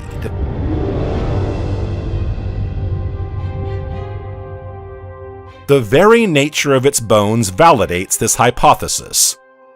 The bones of terrestrial predators, such as the T-Rex we mentioned earlier, are longer, lighter, and composed of cavities. These characteristics made walking on land easier. Spinosaurus, on the other hand, has solid bones more akin to certain marine animals. It is this high bone density in the limbs that would have enabled this dinosaur to remain submerged in water, rather than floating. Once again, this suggests an animal capable of moving through water. With nostrils ideally located at the top of the head to prevent water from seeping in, we could be dealing with a swimmer. However, despite its undisputed swimming ability, it seems that the remains of land animals found in its belly are also evidence of this dinosaur's opportunistic side. Some modern-day animals are too, like the grizzly bear. It is an outstanding fisherman, and fish remains its favorite food. But if the opportunity arises or the fishing isn't good, it's easily tempted by other types of prey. There's every reason to believe that Spinosaurus falls into the category of opportunistic animal. Equally at home in the water or on land, it was one of the greatest land carnivores of all time. He sits proudly on the podium of the world's most accomplished and terrifying alpha predators.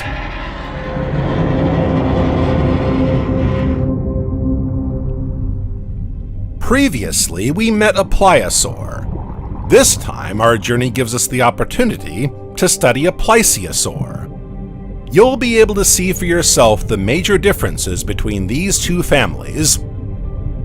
The plesiosaur has been the subject of many legends, such as Loch Ness, and has also inspired great names in literature, such as Jules Verne's Journey to the Center of the Earth. But as fascinating as these legends are, it's not for its fame that we're going to study it here, but for its abilities as an apex predator. The Plesiosaurus Hydrotherosaurus alexandrae measures around 8 meters or 26 feet. It fishes with its 6-meter or 20-foot long neck. Its neck measures almost 2/3 of its body. It has no fewer than 60 vertebrae. Its head, on the other hand, is tiny in proportion to its neck, measuring a mere 30 centimeters. But that didn't stop it from hungrily devouring ammonites, belemnites, fish, and even marine reptiles. For the record, the fossils of this sea behemoth were discovered by Annie Montague Alexander.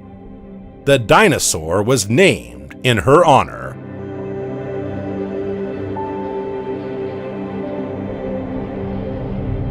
The marine reptile we're about to see is frightening, as much for its colossal dimensions as for its uncommon predatory abilities.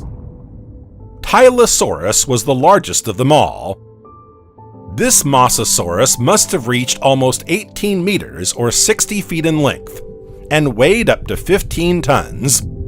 15 tons of fearsome danger.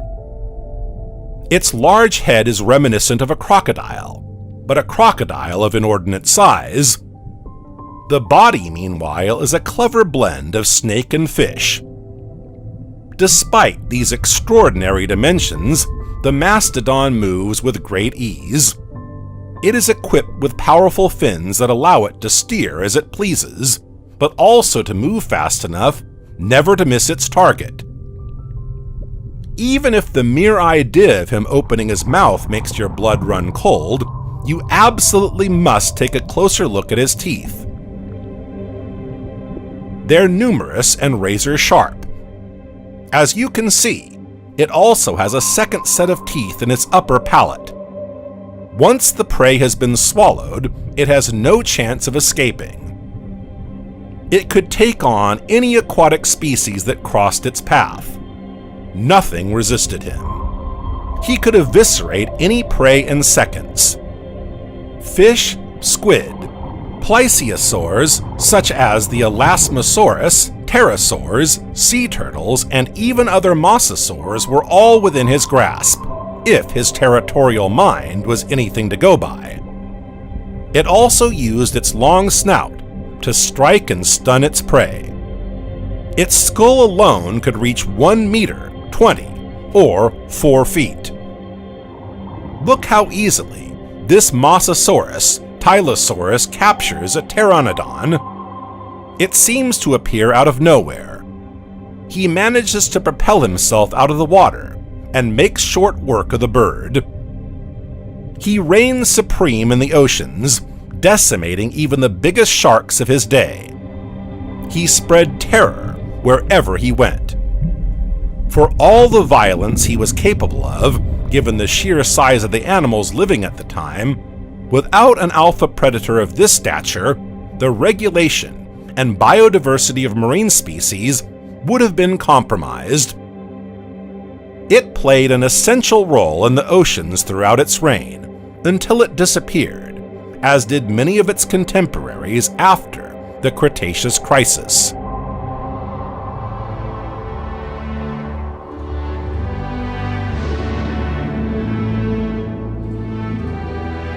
If meteorites and volcanoes are going to have a terrible impact on Earth, they're also going to seriously shake up the marine environment.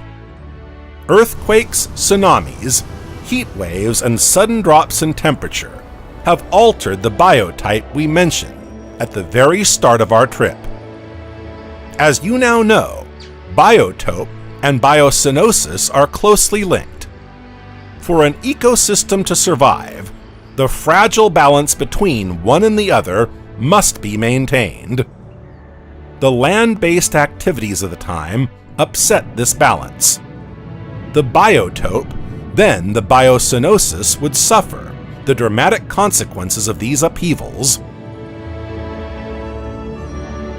First of all, in the Siberian traps, volcanic eruptions released large quantities of carbon dioxide, undoubtedly acidifying the waters of oceans, rivers, and small streams. The change in pH caused the death of the most fragile species, such as shell plankton and ammonites. The loss of these animals then impacts the rest of the food chain. A new mass extinction loomed on the horizon.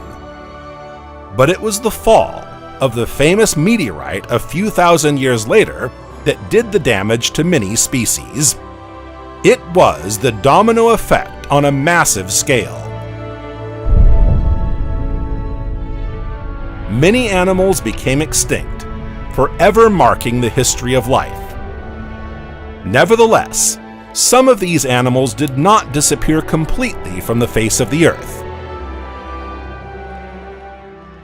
Even today, turtles and crocodiles are precious witnesses to this tumultuous past.